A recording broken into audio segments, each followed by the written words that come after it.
Audiobook Introduction: The Stone Witch by Anna Gogoleva. Welcome to The Stone Witch, a novel by Anna Gogoleva. Before we begin, please take a moment to subscribe to Anna Gogoleva's channel. Click the subscribe button and turn on notifications so you never miss a new release. New books, exclusive content, and behind-the-scenes stories are coming soon. Now, let us begin. In the deep forests of 17th century Russia, a witch named Maryana lived in a crooked izba with her sarcastic cat, Behemoth. She could turn liars into toads and villains into stones. Life was simple. Life was predictable. Until she fell through a portal and landed in the most dangerous place on Earth, Brooklyn, New York. Suddenly, Maryana must navigate a world of neon signs, smartphones, Instagram influencers, and a government agency dedicated to registering magical practitioners. In this world, corporations are gods, credit is the new magic, and even the squirrels are aggressive. But Maryana is not just any witch. She's a witch with principles. When she meets the corrupt Mr. Stevens, a man who steals homes from the elderly, she does what any self-respecting witch would do. She turns him to stone. And so begins an adventure that will take her through the streets of New York, into the depths of the subway, and to the highest rooftops of Manhattan. Along the way, she'll make unlikely allies: a rat who wears a tie, a taxi driver who dreams of a better life, and a boy named Tommy who teaches her that true magic isn't about punishment, but about healing. The Stone Witch is a story about finding home in the strangest of places, about the clash of old magic and new technology, about the power of forgiveness and the courage to change, and about a woman who turned the world to stone until she learned to turn it to light. This audiobook is performed in full, unabridged. Please enjoy this captivating tale of magic, mischief, and the strange heart of America. The Stone Witch by Anna Gogoleva. Part 1. The Drop-In and the First Shock. Chapter 1. The Izba, the Stupor, and the damn buggy. The year was 1690, and somewhere in the deepest, most mosquito-infested corner of the Russian wilderness, a witch was having a very bad day. Her name was Maryana, and she had been a witch for precisely 47 years, ever since the night she'd accidentally cursed her own grandmother's cow while trying to learn a simple healing charm. The cow had turned into a turnip, and Maryana had discovered two things. First, that she had genuine power, and second, that turnips made terrible milk. After that, she dedicated herself to the craft with the kind of grim determination usually reserved for monks and tax collectors. Today's irritation was a boyar named Dmitry Ivanovich Kratov, a man with the soul of a weasel and the face of a disappointed radish. He had come to her 3 moons ago, weeping and wailing about a curse upon his livestock, and Maryana, foolishly, she now admitted, had agreed to lift it for a modest payment: a sack of rye flour, a bolt of linen, and the promise that he would never again hunt in her sacred grove. The payment had never arrived. Instead, Dmitry had sent his servant with a bag of mouldy oats and a note that said, and Maryana remembered the exact words, "The witch will take what she is given, for the law of God is above the law of witches." Maryana had read this note 3 times, each time more slowly, and then she had smiled, the kind of smile that made her cat Behemoth leap off the stove and hide under the bench. "Behemoth," she had said, her voice sweet as poisoned honey, "I think the boyar needs a lesson in theology." Now, 2 days later, the lesson was in progress. The boyar Dmitry was tied to a birch tree in the middle of the forest. his fine velvet coat stained with sap, his face so pale it almost matched the clouds scudding across the autumn sky. Around him, Maryana had drawn a circle of salt and ash, and at each of the 4 cardinal points she had placed objects of significance. A raven's feather for the north, a dried frog for the south, a lock of her own hair for the east, and for the west, a small stone from the riverbank that she'd found while searching for the boyar's drowned conscience. "You cannot do this!" Dmitri shrieked, struggling against his bonds. "I am a servant of the Tsar. I am a Christian man." "Funny," Maryana said, circling him with slow, deliberate steps. "You didn't mention being a Christian man when you wanted me to curse your neighbour's cow, or when you asked me to help you cheat at cards, or when you... Those were different circumstances." "Were they?" Maryana stopped and tilted her head. "Let me think. No, I don't believe they were." She raised her hands to the sky, and the wind immediately picked up, rustling the leaves of the birch tree and making the boyar's fine velvet coat flap like the wings of a frightened bird. The spell she performed was called the Ispravlenie Krivdi, the correction of falsehood. It was an old piece of magic, older than the Tsar's, older than the church bells that rang out from Moscow's golden domes, older even than the pagan gods whose names she still whispered when no one was listening. "Slovo moje krepko, dzielo moje lepko. Kto krivit, tot w kamen ili w gada." The words came out as a growl, a chant, a song all at once. She felt the power gather in her chest, hot and bright as an ember from her own hearth, and she channeled it through her fingers, through the stone, through the salt, through the very air that separated her from the trembling boyar. "My word is strong. My work is fine. Whoever lies, turn to stone or reptile kind." Dmitri screamed as the magic took hold, but it was not a scream of pain. It was something far worse. It was the sound of a man realizing that he was shrinking, that his fine velvet coat was becoming too large for his body, that his fingers were becoming stubby and green, that his skin was turning bumpy and damp. In exactly 30 seconds, where the boyar Dmitri Ivanovich Kratov had once stood, there was now a large, rather indignant-looking toad. Maryana bent down and examined the toad closely. It had the same squinty eyes as the boyar, the same petulant set of its mouth, and when she poked it with a stick, it made a sound that was very much like a muffled curse. "I'll take that as a thank you," she said, and gave the toad a gentle kick toward the nearby bog. The toad hopped away with all the dignity it could muster, which was not much. Maryana brushed the salt and ash from her apron and began the long walk back to her izba.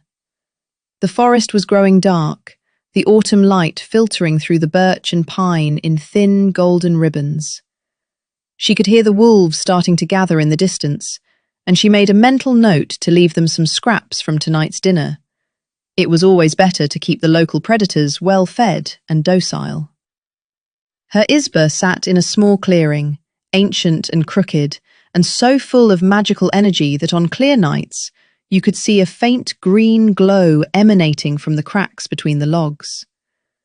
The roof was made of birch bark and moss, the windows were covered with oilcloth instead of glass, and the chimney was perpetually clogged with the nests of at least 3 different species of bird. But it was home. Behemoth was waiting for her on the doorstep, a massive black tomcat with yellow eyes that had seen 3 centuries and a personality that had seen even more. He was the only creature in the world that Maryana trusted completely, and that trust was based on a simple principle. Behemoth was far too lazy to ever plot against anyone. "Well," he said, and yes, he did speak. He was a magical cat, and magical cats did such things, though they typically only did so around people they considered worth the effort. Did you turn him into a stone or a beast? Toad, Maryana said, pushing past him into the Isba. He's hopping around the bog now, probably already being lectured by the frogs. A toad, Behemoth repeated, his whiskers twitching with what might have been amusement. He'll be a toad for how long? Depends on how long it takes him to find a princess to kiss him. Given his personality, I'd say at least 200 years. Behemoth leaped onto the stove and curled up in his favourite spot, a patch of warm brick that had been softened by decades of his weight. You're getting predictable, you know. It's always toads. Last week it was a toad. The week before that, it was a toad. When are you going to try something creative? A chicken, maybe? A goat? Toads are poetic, Maryana said, stirring the coals in the stove. They're the perfect animal for moral transformation. Low to the ground, slimy, generally unpleasant to be around. It's art, Behemoth. You wouldn't understand. I understand you don't have the patience for longer transformations, Behemoth said, and his whiskers twitched again.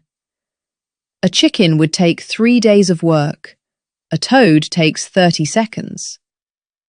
Maryana was about to deliver a scathing retort when she noticed something odd. The stupor, her mortar, the great wooden bowl she used for grinding herbs and performing certain rituals, was vibrating. It was sitting on a high shelf near the stove, where she always kept it, and it was normally the most stable object in the entire Isba. But now it was trembling so hard that the small bag of dried mushrooms next to it had fallen over, spilling its contents across the shelf. That's strange, she said, stepping closer. What's strange? Behemoth asked, his ears perking up. Is it the mouse again? I keep telling you, the mouse is not magical, it's just unusually fat. It's not the mouse, it's the stupor, it's shaking. Behemoth lifted his head and stared at the stupor with narrowed eyes. He was not, as a rule, interested in anything that wasn't directly related to food, warmth, or the conquest of local vermin, but even he could tell that something was wrong. Maybe it's an earthquake, he suggested. We don't have earthquakes in Russia. We have nobles who stamp their feet, and occasionally a border dispute with the Tartars, but no earthquakes. Perhaps there's a noble stamping his feet in the Tartar border dispute. Maryana ignored him and reached up to the shelf. The moment her fingers touched the wooden bowl, she felt a jolt, not of electricity, but of something else. Something vast and incomprehensible, like a river of time flowing sideways, cutting through dimensions she hadn't even known existed. She pulled back her hand as if burned. Behemoth, she said, her voice suddenly quiet. I think something's happening. Something good or something bad? I don't know. It was a lie. She knew. She had studied magic for nearly 5 decades, and in all that time she had always been able to feel the edges of reality, the thin places where the world was soft, the spots where magic bubbled up from the earth like water from a spring. But this was different. This was a rent, a tear, a great yawning hole in the fabric of the universe that was opening somewhere nearby, pulling at everything in its vicinity, like a greedy child pulling at the ends of a knitted sweater. She felt it in her bones, in the small, ancient part of her brain that remembered the old gods, remembered the forests of her childhood, remembered a time when the world had been made of entirely different rules. Behemoth, she said, get off the stove. Why? Because if we're about to be dragged into a dimensional rift, I don't want to have to climb up there to get you. You'll be easier to carry if you're already on the floor. But Behemoth was not given to obedience on a good day, and this was far from a good day. He simply stretched and yawned, showing off the impressive array of his fangs, and said, I'm comfortable here. If the dimensional rift is going to take me, I prefer to take it from the stove. It's warmer. Maryana growled in frustration and turned back to the stupa. It was shaking harder now, vibrating so intensely that the air around it seemed to shimmer. She had seen the future in a handful of bones, had called up the souls of the dead, had once temporarily swapped the personalities of 2 oxen belonging to rival farmers, a feat that had caused months of confusion in the village of Crestets. But she had never seen anything like this. The ancient words rose unbidden to her lips. They were not part of the incantation she'd been trying to cast. She'd been attempting to clear the chimney, for heaven's sake, with a simple spell to dislodge the bird nests. But they were words she'd seen in an old text. Words she'd never dared to speak aloud. Words that had been written in a language older than the Slavs, older than the steppes, older even than the bones of the earth. She said them anyway. Prostranstvo okruži меня. Время откройся. Я пришла через века. Я пришла через мири. Я пришла, чтобы... Space, surround me. Time, open yourself. I have come through centuries. I have come through worlds. I have come to... She didn't finish. The light took her. It wasn't an explosion.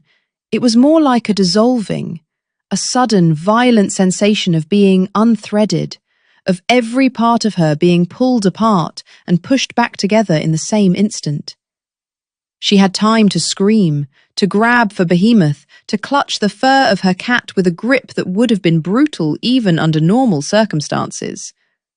And then the world went white. She heard a voice, vaguely familiar, oddly enough, saying from somewhere far away, "Well, at least in America there are less evil spirits. You'll get some rest." It was the domovoi, the house spirit who lived in the corner behind the stove. He'd always been a sarcastic creature, and if she ever got back to her izba, she was going to have words with him about appropriate moments for humour. Then the white light swallowed everything, and Maryana fell. She fell for a very long time. Chapter 2. The Brooklyn Bin, or Getting Acquainted with Garbage Paradise. She landed headfirst in what could generously be described as a pile of refuse. Maryana's first conscious thought was that someone had been very careless with their composting. Her second thought was that she was going to kill Behemoth, because he had landed on top of her and was currently using her back as a springboard. "Get off me, you furry lump!" she shouted, spitting out what she later identified as a banana peel with a long history of decomposition. "Get off you?" Behemoth's voice was muffled, as if he'd also taken a mouthful of garbage. "I saved you! If I hadn't been on the stove with you, you'd be floating alone in the void forever." "You didn't save me. You were dragged along." The cat is in every story. I'm essential to the narrative. Maryana finally managed to push herself up and take stock of her surroundings. What she saw made absolutely no sense. She was in a narrow alleyway, flanked on both sides by towering brick walls. The sky above was a sickly orange-grey, the colour of dusk in a city, not the deep purple of a Russian autumn evening. The air smelled of wet garbage, exhaust fumes, and something else, something chemical and sharp that made her nose burn. But all of that was normal, in a strange way. What was not normal were the boxes. Everywhere she looked, there were boxes. Great wooden crates overflowing with refuse, metal cylinders filled with bulging bags, plastic containers of a kind she'd never seen before, all covered in a language she couldn't read, and arranged in a fashion that was both chaos and order. And above it all, there was the noise. A roar, a constant, unending roar of metal on stone, of voices calling in strange tongues, of music pumping from somewhere she couldn't see. It was like the war horses of 1,000 armies were marching through the streets. But there were no soldiers, no banners, no sign of any army at all. "Where are we?" Maryana asked, and her voice was not as steady as she would have liked. Behemoth looked around, his yellow eyes glowing in the dim light of the alley. "I don't know," he said, "but it smells terrible, worse than the bog.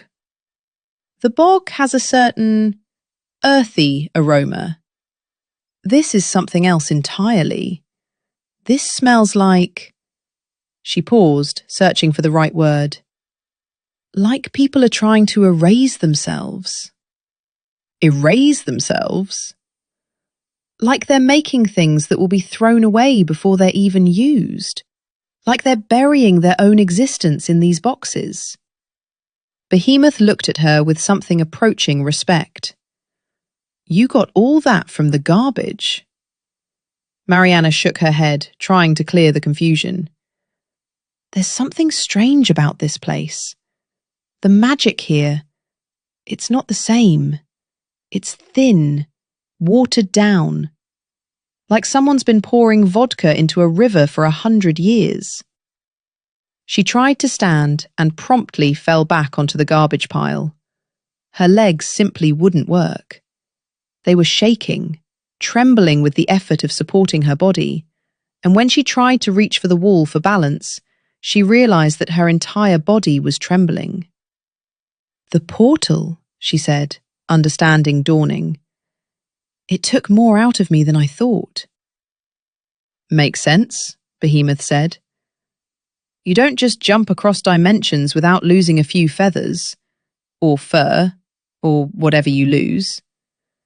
She managed, after 2 more attempts, to get to her feet.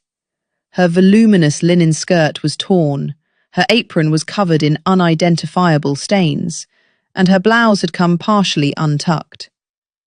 She tried to brush herself off and only succeeded in smearing more filth across her front. "I'm a mess," she said.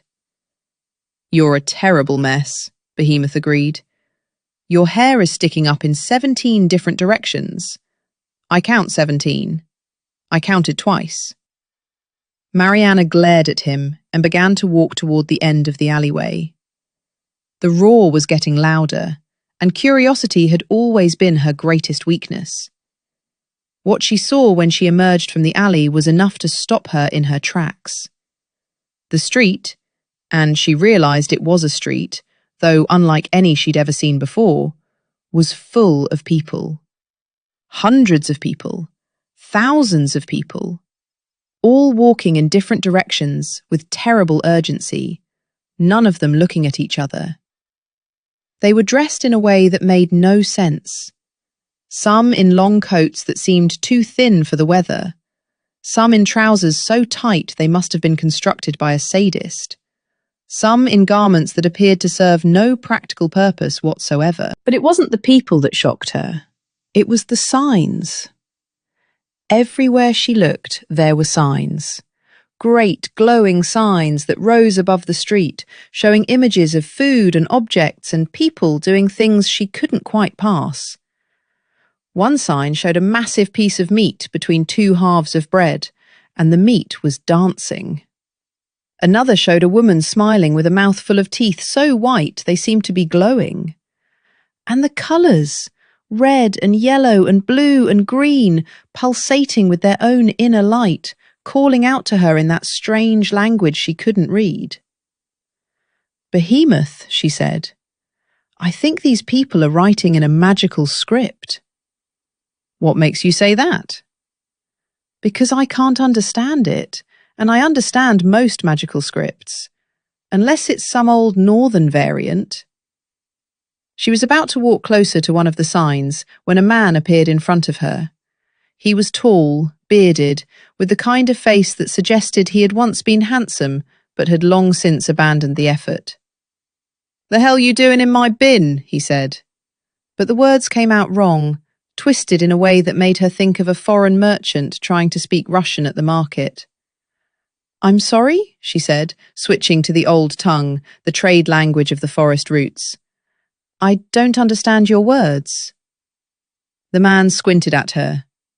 You a tourist? He asked, but now he'd switched to the same trade tongue, though heavily accented. You look like you just crawled out of a dumpster in the 17th century. Oh, wait, you did. I was transported here by a magical portal, Maryana said. It was the simplest explanation. I don't know where this place is. The man looked at her, then at Behemoth, then back at her. Are you on drugs? I'm a witch. Yeah, that's what I thought. Look, lady, I don't want any trouble, but you're standing in my spot. This is my bin. I sleep here. You can't just come in and... He reached for her earrings. Before she could stop him, he'd yanked the old silver pieces from her ears, her grandmother's earrings, the ones that had been in the family for 4 generations and had once been used to trap a particularly persistent boggart. Hey, she shouted. Beggars can't be choosers, the man said, and then he was gone, melting into the crowd with the easy movement of someone who'd spent a lifetime disappearing. Maryana stood on the street corner, earless and furious, as a giant metal carriage roared past on wheels of black rubber. The carriage was full of people sitting in rows, staring at their laps, and not one of them looked up. Behemoth, she said, her voice shaking. What sort of place is this?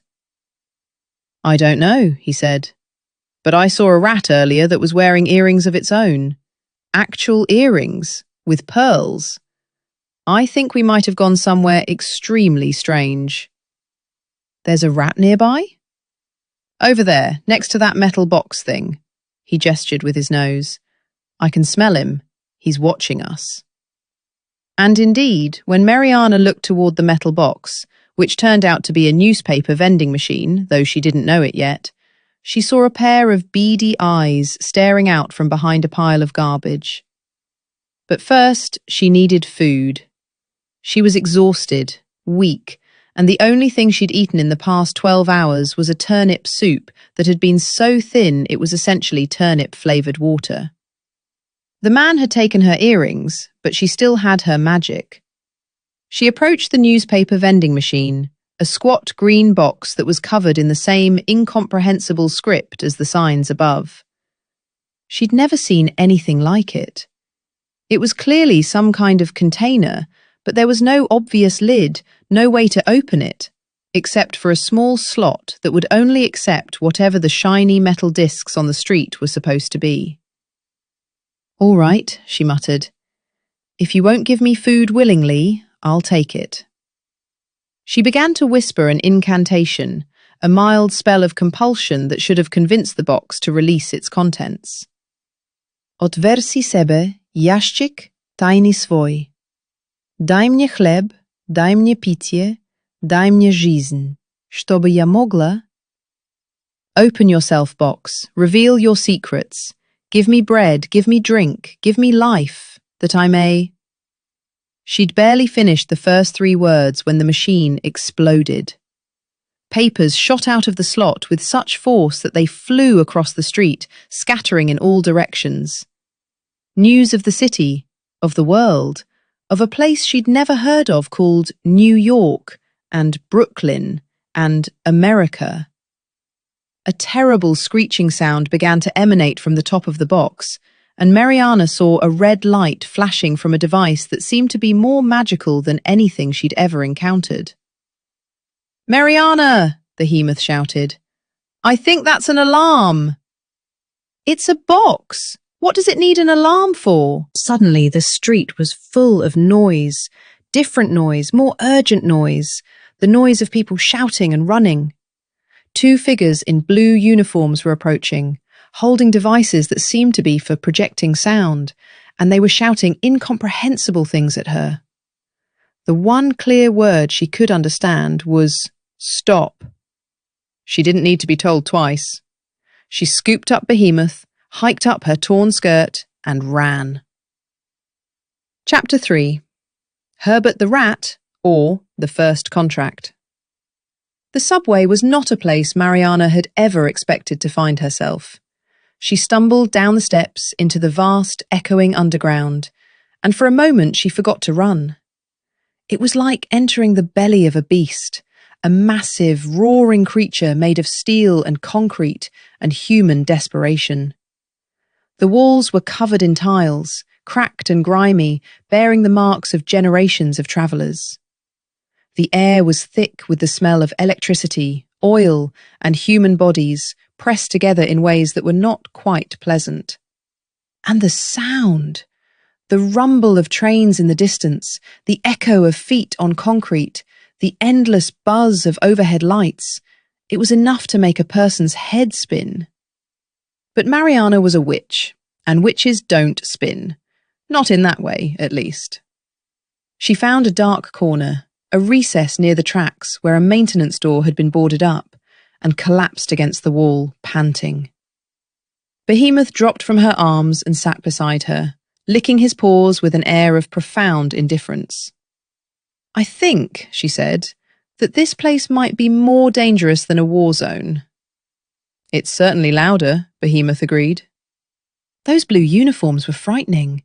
They had sticks and small black boxes that made noise. "They're called weapons, I think. Or perhaps they're just tools. I couldn't tell. They all look the same to me." She was catching her breath when she noticed the smell. A familiar smell, earthy and mammalian, with an undercurrent of something that wasn't quite clean. She knew that smell. She had known it all her life, living in the forest with all manner of creatures. "Behemoth," she said, "there's a rat nearby." "I told you, there was one earlier. He's been following us." "Following us?" "Yes, since we came down the steps. His name is Herbert." Maryana stared at her cat. "How do you know his name?" "He told me. We had a conversation. He speaks Russian." "A rat speaks Russian?" "A rat speaks Russian with a very strange accent. It sounds like he learned it from a merchant in a market, or possibly a bagel, but yes, he speaks Russian." Maryana stood up slowly, scanning the shadows. And there, emerging from beneath the boarded-up door, was the largest rat she had ever seen. He was grey, but a beautiful grey, like the colour of a winter sky just before a storm. His fur was sleek and well-groomed, his eyes were bright and intelligent, and his whiskers twitched with an energy that suggested he was not just a rat, but a rat of substance. And he was wearing a tie. It was a red tie, slightly frayed at the edges, with a pattern of tiny gold anchors. It had been tied with obvious care, though the knot was too large for his thin neck, and it gave him an air of bureaucratic seriousness that was almost comical. "Hello," the rat said.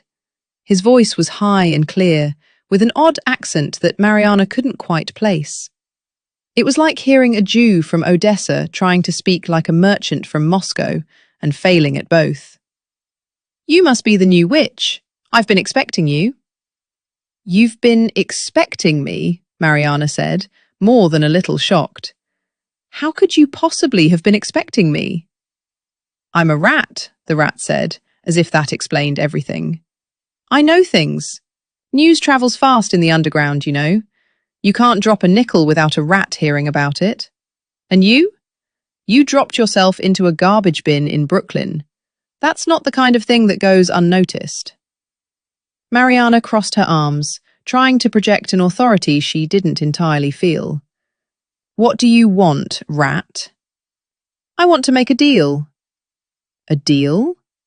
"A contract, a trade, an arrangement. Call it what you like. I help you, you help me. That's how it works down here."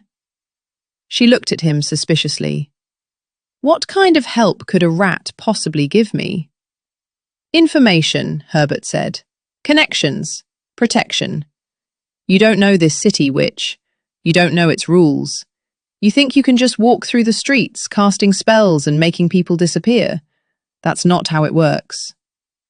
I can walk wherever I like." "Can you? Did you see those blue uniforms? Those are the police. They arrest people who make noise. And you made a lot of noise. They're probably looking for you right now. But you're in my territory now, and I can keep you safe." Maryana glanced at Behemoth, who shrugged, a remarkably human gesture for a cat, and said, "He's not wrong. I can smell the uniforms near the stairs. They're looking for you." "Fine," Maryana said, turning back to the rat. "You keep me safe, and I help you with what, exactly?" Herbert's whiskers twitched, and he seemed to stand a little straighter. "You're a witch, yes? A powerful one, from what I understand. You deal in energies, in cleansings, in the removal of corruption. Well, my home is corrupt. The chemicals, the radiation, the filth, they're killing me and my people. My fur is falling out, I have a rash that won't heal, and my children are being born with too many tails. It's terrible." "Too many tails? Some of them have 3. It's grotesque." Maryana considered this. She had helped animals before. It was part of being a witch, tending to the creatures of the forest. But this was different. This was a rat asking for help, and rats were not usually the sort of creature you associated with cleanliness. "There is a spell," she said slowly. "It's called the Na Tekuchuyu Vodu, the water of the stream. It's a cleansing spell, not exactly powerful, but good for removing impurities from small spaces." "I have a small space," Herbert said eagerly. "Very small, but it's important to me. Do you need anything? Special herbs, a fire, a sacrifice?" "Just water." "Water is easy. I know a place." And so Maryana found herself following a rat through the tunnels of the Brooklyn subway, Behemoth padding along beside her, her torn skirt trailing in the grime. It was not how she had imagined her day going. The water source turned out to be a leaky pipe near a construction site, dripping rainwater into a small puddle. Maryana collected it in a battered tin cup that Herbert produced from a hidden nest, and she mixed it with coal dust from the tracks. The spell was simple. She whispered the words, drawing circles in the water with her finger, and the liquid began to shimmer with a faint internal light. "Voda, voda, gde ty techesz? Stana czystym, neprotivno. Odvedi zlo, odvedi jad, wsie to, što ludziom nie nrawicie." Water, water, where you flow, become clean and not repugnant. Carry away evil, carry away poison, all that which people do not like. She flicked the water over Herbert's waiting form, and the rat shuddered. His fur rippled, and for a moment he seemed to glow. And then it was done. Herbert shook himself like a dog, a joyful tremor that ran from his nose to the tip of his tail. He was clean, perfectly clean. The rash on his skin was gone, his fur was smooth, and his whiskers vibrated with pure, unadulterated pleasure. "It works!" he squeaked. "Oh, it works so beautifully! I can't believe it! I've been trying to get rid of that rash for months. I tried rat poison, I tried anti-itch cream, I tried talking to the other rats about it, and none of it worked. But this is magic. Actual magic." "Of course it's magic," Maryana said dryly. "I'm a witch. What did you expect?" "I thought you might be a fraud," Herbert admitted. "But you're not. You're the real thing. You might be the most wonderful creature I've ever met." He paused, looking at Behemoth. "Apart from your cat, who is magnificent and should be worshipped by all rat kind." Behemoth preened. "He's not wrong." "All right," Maryana said, trying to regain control of the situation. "I've done my part. Now you do yours. I need a place to stay, somewhere I can rest and learn about this place." Herbert nodded vigorously. "I know the perfect place. An old church, Russian, abandoned. The other rats say it's haunted, but I've been there and it's not haunted. It's just full of old ladies who come to pray to icons. They think it's a holy place. They'll probably think you're a saint. I'm a witch. Yes, but they're old ladies. They'll think you're a saint until you prove otherwise. By then you'll have a place to sleep and a reputation to protect. Maryana sighed. It was not the ideal arrangement, but it was better than sleeping in garbage. Lead the way, she said. As they walked, Herbert pointed out various landmarks of the underground world. The 7 train that ran express to Queens, the rats who were guards at the Coney Island stop, a spot on the platform where a fortune teller had once been murdered and now haunted the turnstile. It was all impossible, all absurd, and all absolutely real. By the time they reached the church, Maryana was exhausted, bewildered, and more than a little hungry. She hoped the old ladies had food. They emerged from the subway into the strange, glittering light of Brighton Beach, and the first thing Maryana saw was a sign that said, Russian Bakery, in both Cyrillic and Latin letters. She had never been so happy to see anything in her life. Behemoth, she said, we found it. Found what? Civilization, and for the first time since she'd fallen through the dimensional rift, Maryana smiled. It was not a pleasant smile. It was the smile of a woman who had been through something terrible and was determined to make the best of it, even if that meant terrifying every rat, police officer, and old lady she encountered. But it was a smile, and it meant she was ready for whatever came next. Chapter 4. The Housing Question, or the Neighbours as Guardians. The church was called the Church of the Holy Martyr Catherine, and it was perhaps the saddest building Maryana had ever seen. It sat on a quiet street in Brighton Beach, hemmed in on both sides by buildings that were trying very hard to be fashionable and failing beautifully. The church itself was made of brick, though the bricks were so worn and weathered that they looked more like lumps of clay than actual building materials.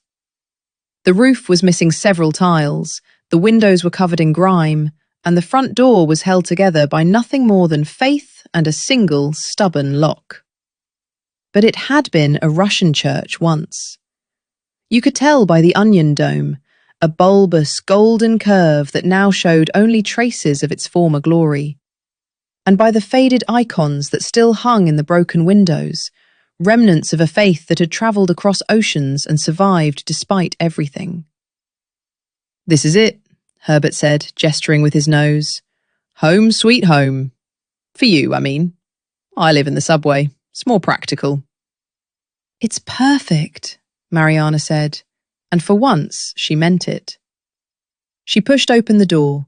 It swung inward with a groan that suggested it hadn't been used in a very long time, and stepped inside. The interior was dark, dust-filled, and smelled of incense and mould. Ancient candles sat in rusted holders near a splintered altar, and the walls were covered in faded murals of saints and angels, their faces worn away by time and neglect. It was the kind of place that made you want to whisper, to tread lightly, to be careful not to disturb the ghosts of the faithful who had once gathered here. But there were no ghosts. There were only old women. They sat in a ragged semicircle near the front of the church, about a dozen of them, their heads covered in scarves, their faces creased with the kind of wrinkles that came from a lifetime of hard work and even harder worry. They were dressed in dark, practical clothing, and they clutched prayer books and icons and small bundles of candles. When Maryana walked in, every single one of them turned to stare at her. The silence was deafening. And then one of them spoke. Vi vedma? You're a witch? Maryana blinked. The accent was Russian, thickly Russian, the kind of Russian that had been preserved in a jar for 50 years and was now a little strange, a little off, but still unmistakably home. Da, she said. I am. How did you know?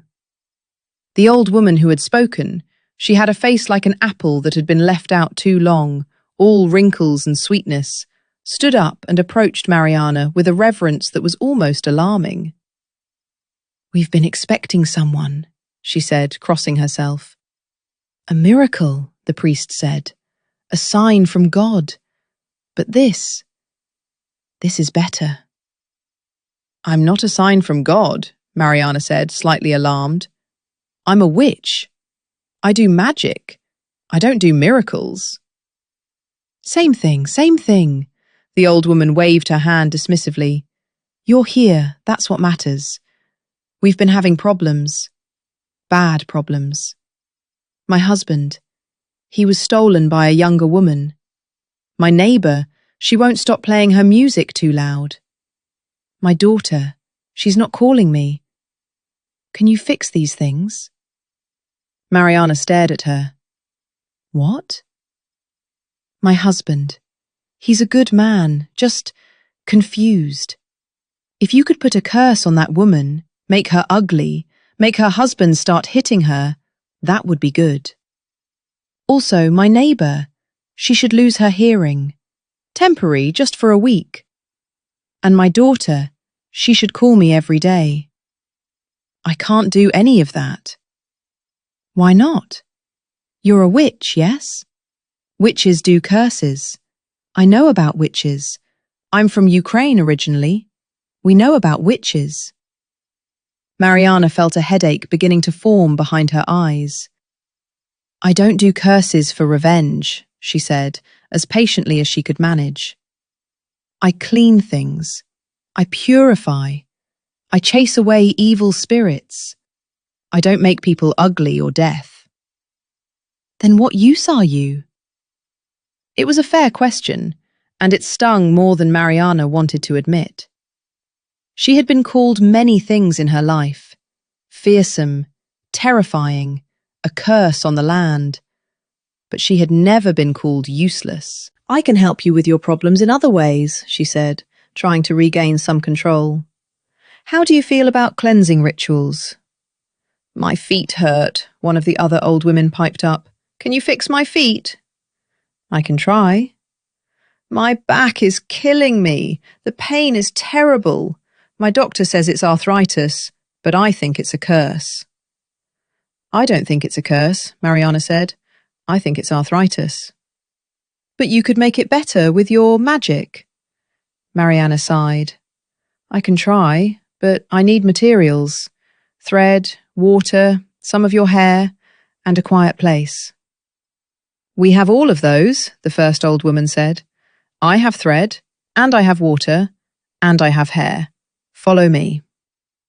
The ritual she performed was called the Sor is boy, the dirt out of the hut. It was a simple ritual, one she'd learned from her grandmother, designed to remove minor troubles and restore balance to a troubled life. It involved tying knots in a length of white thread while whispering words of release, then burning the thread and scattering the ashes. She performed it for each of the old women in turn, and by the time she was finished, they were all feeling remarkably better. "My back," the one with arthritis said, stretching. "It's not hurting at all. It's a miracle." "It's not a miracle," Maryana said. "It's the power of suggestion. It's the placebo effect. It's a miracle," the old woman insisted. "I don't know what a placebo is," another said, "but I don't care. I feel good. Here." She pressed something into Maryana's hand, a crumpled green bill. "What is this?" Maryana asked, staring at the piece of paper. "It's money," the old woman said. $20. It's for your help." "Dollars? What are dollars?" "It's American money. It's what we use here to buy things. You're in America now, dear. You have to get used to it." Maryana turned the bill over in her hands. It looked absurdly small, laughably simple, nothing like the thick, heavy coins she was used to. "This is money?" she asked. "It's a tip," the old woman said and laughed. "This is nothing. Here, you need 100 of these to buy anything. But it's a start." "A tip?" "It's what you give for good service. You fixed my back. I'm giving you a tip." That's how capitalism works. Maryana stared at the bill, then at the old woman, then back at the bill. I think I'm going to need an explanation of what capitalism is. The old woman laughed again. You're in America, dear. Everyone here is an expert. You'll learn. Behemoth appeared from behind the altar, his yellow eyes glowing. I like it here, he announced. The old ladies are very respectful. They even offered me a piece of fish. Fish? Maryana looked around, startled. Where did they get fish? There's a market down the street, one of the old women said. Sells everything. Russian food, American food, whatever you want. Maryana felt a strange sensation in her chest, something like hope. This place was strange, and the people were strange, but there was a trace of home here, a thread of the familiar. She would stay. She would figure out how this world worked, and then she would go home. Chapter 5. The First Sinner, or the Manager with a Soul of Granite. Herbert appeared 3 days later, bursting into the church like a tiny cannonball, all whiskers and excitement. I found one, he announced. I found the perfect one. Maryana, who was in the middle of teaching Behemoth to play with a piece of string, looked up. Found what? A sinner, a real sinner, a terrible man, the worst man in Brighton Beach. Maryana set down the string. Tell me about him. Herbert hopped onto a broken pew and settled himself like a professor about to deliver a lecture. His name is Stevens, Mr. Stevens. He works at the bank, a credit office, somewhere in the city. He's a manager, and he's the most horrible person I have ever met. What does he do? He evicts old people. Maryana stood up, brushing the dust from her lap. I think it's time I visited Mr. Stevens. The bank was a towering glass and steel structure in the heart of Manhattan, all sharp edges and unfriendly faces. Maryana looked up at its gleaming facade and felt a familiar thrill of righteous anger. That's it, Herbert said, pointing from her shoulder. The credit office is on the 15th floor. He's in there right now, telling lies and ruining lives. Then he deserves what's coming to him. The building was full of guards and doors and small boxes that required identification. But Maryana was a witch, and she had learned long ago how to be invisible when she wanted to be. She took a deep breath, whispered a small spell of concealment, and walked straight through the lobby without a single person noticing. The elevator was another matter. She had never seen anything like it, a small room that moved up and down without any visible means of propulsion. She stepped inside, located the button for the 15th floor, and pressed it. I don't like this, Behemoth said, clinging to her shoulder. It's unnatural. We're supposed to be on the ground. Trust me, Maryana said. This is easier than walking up 15 flights of stairs. The elevator opened onto a sleek, modern office. There were desks, computers, and people in business clothes doing business things. Maryana walked past them with the same aura of invisibility, ignoring the strange looks she was getting from the cats on the keyboards. Mr. Stevens was in a glass-walled office at the back of the room. He was a large man, broad-shouldered and balding, with a face that was all aggressive angles and a smile that didn't reach his eyes. He was on the phone, shouting at someone about money, and when he hung up, he laughed with the cold satisfaction of a predator who had just won a meal. Mr. Stevens, Maryana said, appearing in his doorway. He looked up, startled. Who are you? How did you get in here? That's not important, she said. What's important is that you stop what you're doing. You've been hurting innocent people, Mr. Stevens. That's wrong. I'm a businessman, he said, as if that explained everything. I'm not hurting anyone. I'm helping them understand the importance of financial responsibility. You're stealing their homes. I'm applying the terms of their contracts. It's perfectly legal. Legal, Maryana said, and she felt her anger rising. Is that the only thing that matters to you? Look, lady, he said, leaning forward. I don't know who you are or how you got in here, but you need to leave. Now. I'll leave, Maryana said, when you've changed your ways. He laughed, a harsh, barking sound. You're crazy. And that was it. That was the moment when Maryana stopped pretending to be reasonable. All right, she said, pulling a small packet of salt from her pocket. Let's try this the hard way. She began to chant, her voice low and fierce, as she circled Mr. Stevens's desk. She sprinkled salt in a perfect circle around his chair, then added drops of water from a small vial she'd brought. Kak se kamen tvord I studion, tak I ti, Stevens, stan kamnem, poka zlo ne odpustiš. As this stone is hard and cold, so you, Stevens, become stone until you release the evil. The effect was immediate. A greyish hue spread across Mr. Stevens's body, hardening his skin into something rough and unyielding. His features froze, his hands stiffened, and within seconds, he was no longer a man. He was a granite boulder.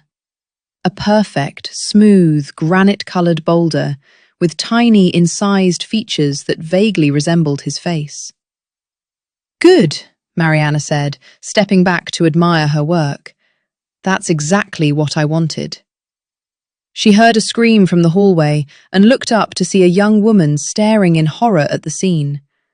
The young woman screamed again, dropped her coffee cup, and fled. That's our cue, Herbert said from her shoulder. Time to go. Maryana didn't need to be told twice. The news was everywhere by the following morning. Maryana, sitting in the abandoned church with a cup of tea made from herbs she'd found in the garden, listened to the voices on the small radio Herbert had brought. Unexplained incident at the office building on 45th Street, the voice was saying.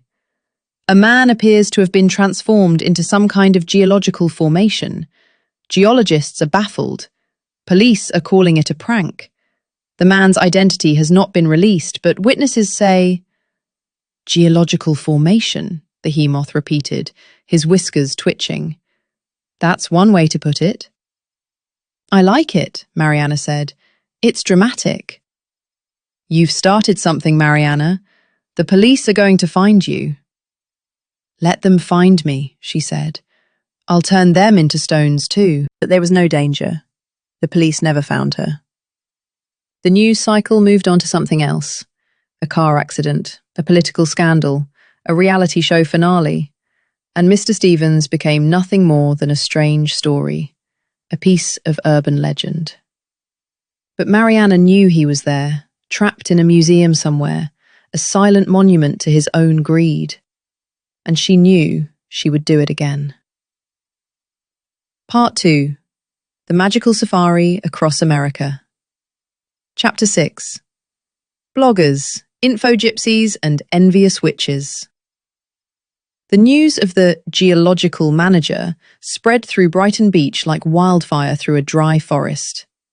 Within 3 days, every grandmother within a 5-mile radius knew that the strange woman in the abandoned church was not just a healer, but a real witch. A witch who could turn people into rocks. And if there was one thing the grandmothers of Brighton Beach loved more than borscht, it was a good scandal. Maryana was in the middle of her morning tea, a bitter brew of dandelion root and nettle that she'd gathered from the church's overgrown garden, when the first visitors arrived. They were young, probably in their early 20s, with the kind of glossy, polished look that suggested they spent more time on their appearance than most people spent on their entire lives. There were 3 of them, all wearing clothes that seemed to be made of plastic, all carrying small, glowing rectangles that they kept pointing at themselves. "Excuse me," the tallest one said, her voice high and artificial. "Are you the witch?" Maryana looked her up and down. The girl was wearing a skirt so short it was practically a belt, and boots that looked like they'd been stolen from a medieval executioner. Her hair was dyed a shade of pink that Maryana had only ever seen on flamingos. "I am," Maryana said cautiously. Who are you? I'm Katya, the girl said. This is Masha and Dasha. We're influencers. Influencers? You mean you influence people? Like politicians? No. We're Instagram stars. We have followers. Lots of followers. We post pictures of our beautiful lives and people like them. Maryana blinked. That's all you do? Post pictures of yourselves? And we sell products. And we give advice. And we... What kind of advice? Fashion advice. Beauty advice. Spiritual advice. Spiritual advice? Katya's face lit up. Yes, I'm a witch too, you see. I practice modern witchcraft. I have crystals, I do tarot readings, I post spells on my Instagram. I have 50,000 followers. Maryana stared at the girl's carefully manicured hands, at the glittering crystals on her fingers, at the earnest, hopeful expression on her face. 50,000 followers, Maryana repeated. And you're a witch. Yes, I can summon spirits. I can see the future. You can't do any of those things. Katya's smile faltered. What?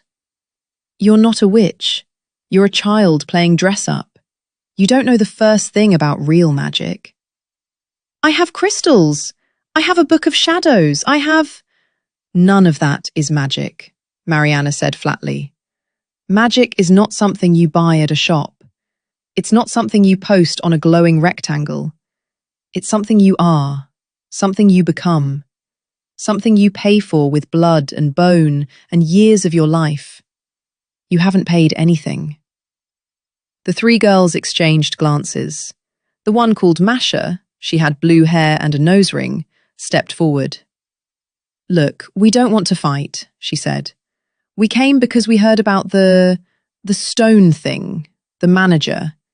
How did you do that? We want to learn. You want to learn how to turn people into stones?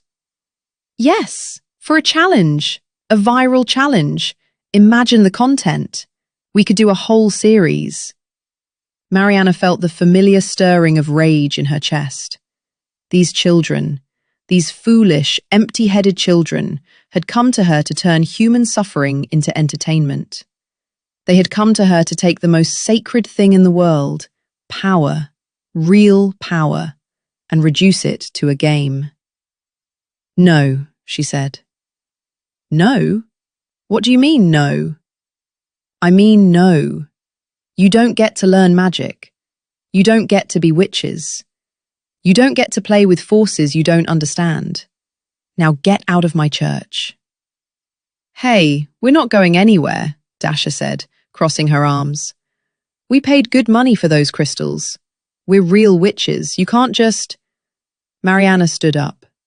The movement was sudden, almost violent, and the three girls took an involuntary step backward. You want to see real magic? Maryana said, her voice dropping to a whisper. Fine, I'll show you real magic. She grabbed a handful of dandelion leaves from her tea preparation, sprinkled them with salt, and began to whisper an incantation. It was a simple spell, a children's spell, the kind she'd learned when she was barely old enough to walk. Попайте настой из одуванчиков. Плюните в телефон 3 раза и увидите, что случится. Drink an infusion of dandelions, spit on the phone 3 times, and see what happens. She thrust a cup of dandelion tea at Katya. Drink. What? No, that's disgusting. Drink it or I'll turn you into a toad. Katya looked at the cup, then at Maryana, then back at the cup. She took it with trembling hands and drank. The effect was instantaneous. Katya's face turned green and she spat the tea back into the cup. Gross, that's terrible. Spit on your phone, Maryana ordered. Spit on my phone? Do you know how much this costs? It's an iPhone 14. It's worth more than... Spit on it or I'll turn you into a mouse. Katya spat on her phone. Her friends followed suit. And then Maryana whispered the final words of the spell. 3 Instagram accounts, all with 50,000 followers, froze. The pictures wouldn't load. The stories wouldn't post. The comments wouldn't send. "It's broken!" Dasha shrieked. "My phone is broken!" "It's not broken," Maryana said calmly. "It's cursed. For 24 hours, you won't be able to post anything. No pictures, no stories, no reels. You'll be invisible to your followers. And you'll stay that way until you learn to respect real magic." The girls stared at her in horror. "You can't do this," Katya cried. "You're ruining our engagement rates, our content calendar, our—" "This is nothing," Maryana said. "This is a lesson. Now get out of my church. And if you come back, I'll make it permanent." The girls fled, crying and clutching their broken phones. Maryana watched them go with a feeling of satisfaction that was almost sinful. "That was cruel," Behemoth observed from his spot on the altar. "It was necessary," Maryana said. "They needed to learn that magic isn't a toy." Was the dandelion tea actually cursed? No, it was just dandelion tea. I added salt to make it taste bad. The phone thing was a simple suggestion spell. They're so used to believing they're witches that they believed me when I said I'd cursed them. So their phones will start working again in 24 hours? Yes, but they don't know that. They'll spend the next day terrified that their followers will forget them. They'll learn a valuable lesson about humility. Behemoth yawned. "You're a terrible person, Maryana." "I know," she said, smiling. "It's one of my best qualities." Chapter 7. The Magical Department of the USA. An Introduction. He came 3 days later, in a dark suit and a tie that was so tightly knotted it looked like it might be strangling him. Maryana was in the middle of a ritual, a simple one, just a cleansing of the church's energy, when she felt him. A presence at the edge of her awareness, cold and clinical, like a surgeon examining a wound. She turned from her circle of salt and saw a man standing in the doorway. He was tall, thin, with the kind of face that seemed to have been designed by a committee of people who didn't like faces. His hair was the colour of dishwater, his eyes were the colour of dust, and his expression was the colour of nothing at all. "Maryana," he said. It wasn't a question. "Who are you?" "My name is Smith, Agent Smith. I'm with the Department of Magical Affairs." Maryana blinked. "The what?" "The Department of Magical Affairs. We're a government agency. We monitor magical activity in the United States. We enforce the Magical Registration Act of 2010. "There's a Magical Registration Act?" "All magical practitioners in the United States are required to register with the department. They must provide their name, their abilities, their location, and a sample of their magical essence." "And if they don't?" Smith's expression didn't change. "They're considered illegal practitioners. They're subject to detention, magical suppression, and deportation to their country of origin." Maryana stared at him.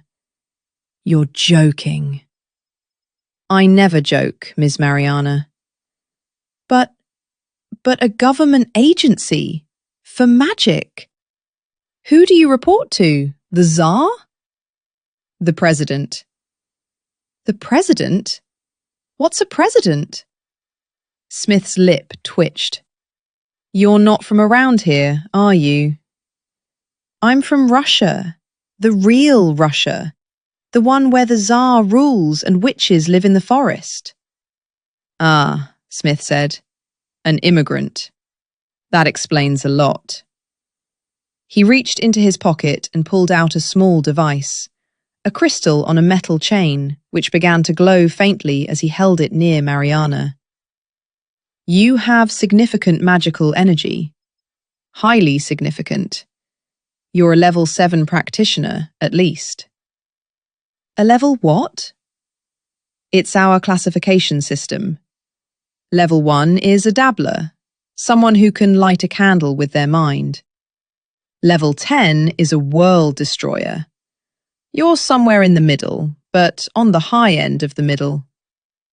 Maryana considered this. I can turn people into stones. Yes, we heard about that. That's why I'm here, actually. He produced another device, a metal bracelet covered in runes, and held it out to her. This is a neutralizer, he said. It will dampen your magical abilities. If you put it on, we can talk peacefully. And if I don't? Smith's expression flickered, just for a moment, and then returned to its usual blankness. Then we'll have to take more drastic measures. Maryana looked at the bracelet, then at Smith, then back at the bracelet. You know, she said, in Russia, we don't have government agencies for magic. We have witches, and we have villagers, and we have the occasional nobleman who tries to cheat us. It's simpler. This isn't Russia, Miss Maryana. This is America. We have rules. Rules, Maryana repeated. You have rules for magic. Yes, and you've already broken several of them. Unregistered magical activity, unauthorized transformation of human beings, interference with standard business operations. Is that what turning a man into a stone is? Interference with standard business operations? It's a violation of Article 47, Section B, Paragraph 3 of the Magical Code of Conduct. Maryana laughed. She couldn't help it.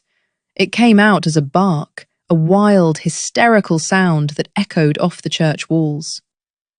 You're insane, she said. All of you. You're all insane. Please, put on the bracelet, Ms. Maryana. No. I'm warning you. I said no. You can't make me. Smith reached for his belt, where a small black device was clipped. Maryana didn't wait to see what it was. She began to whisper, her voice low and quick, the words of a spell she'd learned in her youth, a spell for confusion and distraction. Kodi krugami, poka ne ustaneš. Kodi krugami, poka ne najdeš put domoj. Walk in circles until you get tired. Walk in circles until you find the way home. Smith froze. His eyes glazed over. He turned, very slowly, and began to walk away from the church, moving in a tight, circular path around the building. What did you do to me? He called out, his voice confused. I made you lost, Maryana said. You won't find your way out of this circle until you promise to leave me alone. This is illegal. This is my church, Maryana said, and I don't like your rules. She watched him walk in circles for nearly 2 hours. He made 15 full rotations around the building before his phone buzzed. A call from his superiors, probably wondering where he was, and the spell broke. He stared at the church with an expression that was equal parts fury and fear. This isn't over, he called out.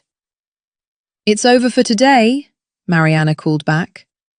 And if you come back, I'll make it worse. She watched him march to his car, a dark, sleek vehicle that seemed to have no horses at all, and drive away. And then she collapsed onto a pew, her heart pounding. Behemoth, she said. We're in trouble. We've been in trouble since we got here, the cat observed. This is just a different kind of trouble. You're right. This is different. She was quiet for a moment, staring at the faded icons on the wall. This place has rules, governments, systems. They don't just burn witches here, they register them. Would you prefer being burned? No, but I don't want to be registered either. I don't want to be in anyone's system. I'm a witch. I'm wild. I belong to no one. Behemoth came and curled on her lap, warm and heavy. Then you're going to have to figure out how to stay wild, in a country of systems. Good luck with that. Maryana stroked his fur, thinking. I have a plan, she said. What kind of plan? The kind where I keep doing what I'm doing, helping people, punishing sinners, being a witch. And if they try to stop me, she smiled, and it wasn't a nice smile. They'll have to catch me first. Behemoth's whiskers twitched. That's a terrible plan. I know, she said. I'm a witch. It's what I do. Chapter 8. Behemoth the Cat versus the Squirrels of Central Park. The squirrel problem began innocently enough. Maryana had decided, on a whim, to visit Central Park. She'd heard about it from Herbert, who described it as a green oasis in the middle of the concrete desert. And she was curious to see if the magic of the natural world could survive in a city of steel and glass.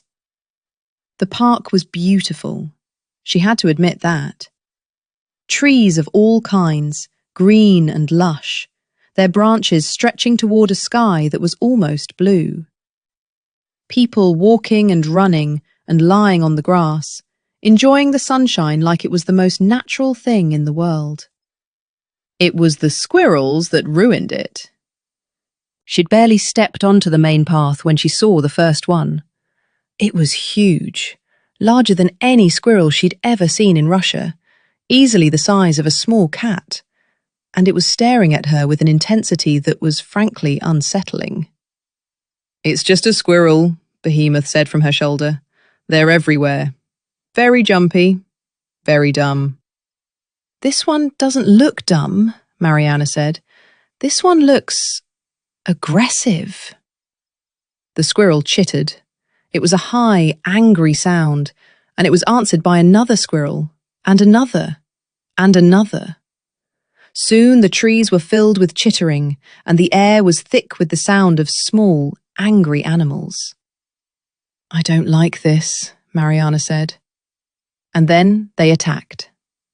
It was a coordinated assault. The squirrels came from all sides, leaping from branches and sprinting across the grass, their eyes wild with a fury that seemed almost supernatural. They swarmed around Maryana's feet, nipping at her ankles, clawing at her skirt, trying to climb up her legs. "Get them off me!" she screamed, trying to stomp them away. "I'm trying," Behemoth shouted back, his claws extended. "But there's too many of them. They're like furry little demons."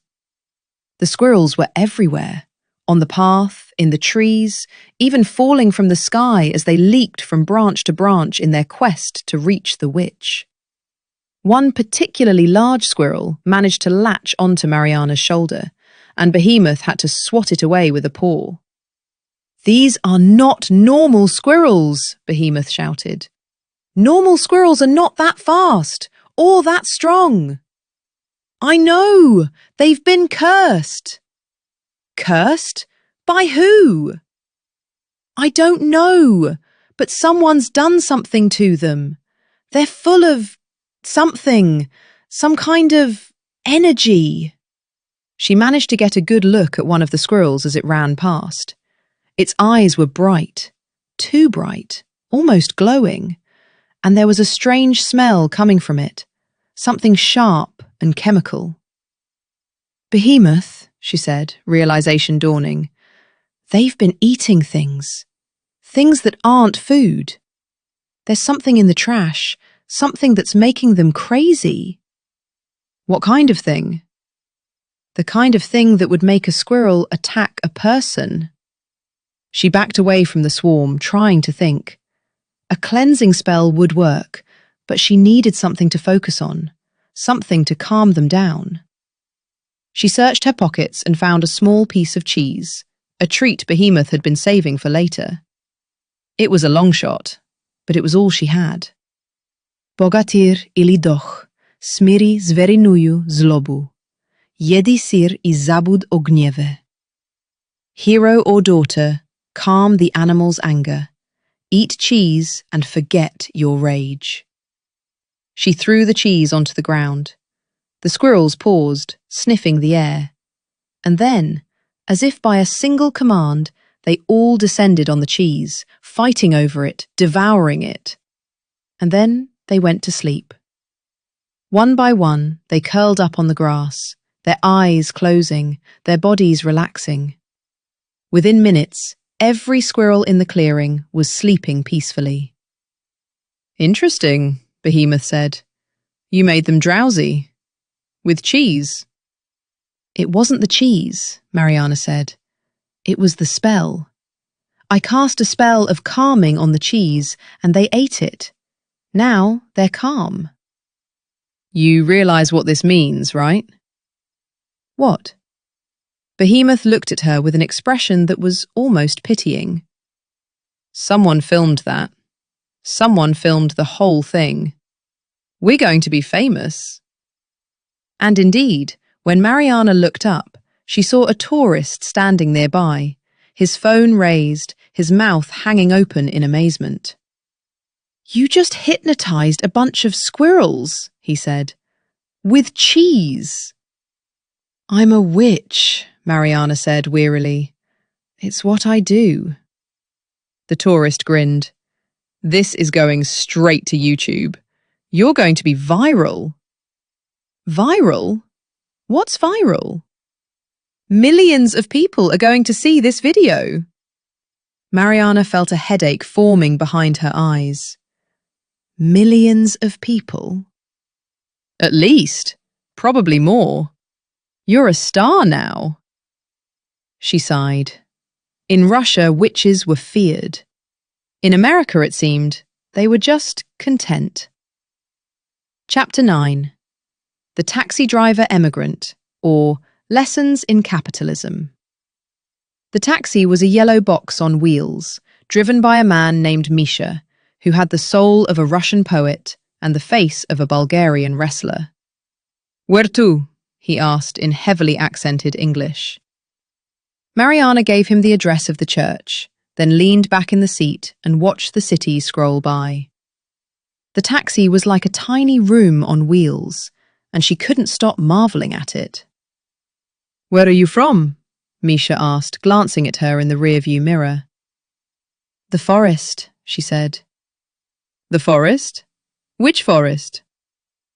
The one in Russia, near Moscow.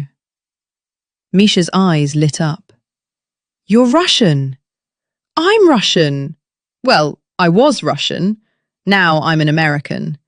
But I'm still Russian inside. You can't take the Russia out of the Russian, you know. I know, Maryana said, with a feeling that could only be described as kinship. They talked for hours. Misha told her about his life, how he'd come to America 15 years ago with nothing but a suitcase and a dream, how he'd worked 16 hours a day to buy his taxi, how he'd paid off his debts and started a new life. But there was pain in his voice when he talked about money. There was pain in his eyes when he mentioned the mortgage, the credit cards, the insurance payments that never seemed to end. In Russia, Maryana said, we don't have those things. We have the land. We have the forest. We have what we need. Here, we have contracts, Misha said. Everything is contracts. You want a house?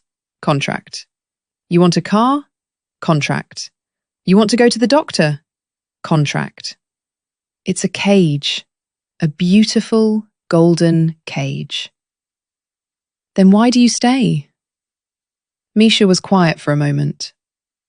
Because there's opportunity here. A chance to be something more than what I was. In Russia, I was a nobody. Here, I'm a driver. But I own my own car. I have a daughter who's going to college. I have a wife who can buy whatever she wants at the supermarket. It's not perfect, but it's better. You've made a deal with the devil, Maryana said. Maybe, Misha admitted. But it's a deal I chose. That's more than I had in Russia. Maryana thought about this as they drove through the streets of Brooklyn. She thought about contracts and cages and the strange, perverse freedom of choosing your own chains. I want to help you, she said suddenly. Help me? How? She reached into her pocket and pulled out a single coin, a kopeck she'd brought from Russia, the last one she had. Take this, she said, pressing it into his hand. What is it? It's a coin. It's magical. I'm going to cast a spell on it. She closed her eyes and whispered the words, the ancient words of blessing and abundance. Kak eta moneta krugla, taki krug deneg k tebe pridyot. As this coin is round, so may a circle of money come to you. Misha looked at the coin in his hand. It was small and worn, barely worth a cent in this country. I don't understand, he said. You will, Maryana said. They drove in silence for another 10 minutes, and then Misha's phone buzzed. He glanced at it, and his eyes widened. What is it? Maryana asked. A message from my bank, he said. They're increasing my credit limit. By a lot. I mean, by a ridiculous amount. I didn't ask them to do that. Maryana smiled. The spell worked. Spell? You really are a witch. I really am. Misha stared at her in the rearview mirror, his face a mixture of awe and fear. What else can you do? I can turn people into stones. I can calm squirrels. I can help people who need help. That's all I do. That's all you do, he repeated. That's amazing. Can you help me with the insurance company? They've been giving me problems with... Maybe, Maryana said. But you have to do something for me first. What? You have to be my driver, my regular driver. Whenever I need to go somewhere, you take me. Misha grinned. That's not a payment. That's an honor. I'll take you anywhere you want to go, free of charge. I'll still pay, Maryana said. A witch always pays her debts. Chapter 10. A School Lesson, or How to Cleanse a Teenager's Soul. The boy was waiting for her on the steps of the church when she returned from her taxi ride. He was young, probably 14, maybe 15, with mousy hair and the kind of face that hadn't decided yet if it was going to be handsome or just average. He was wearing a hoodie and jeans, both of which were slightly too big for him, and he was holding a phone in one hand. Are you the witch? He asked when he saw her. I don't know, Maryana said. I might be. Who are you?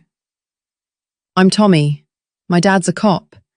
He said I shouldn't come here, but I had to.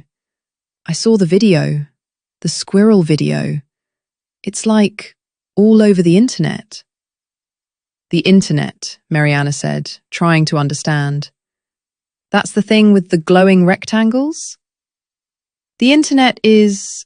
yeah, it's on the glowing rectangles. But I don't care about that.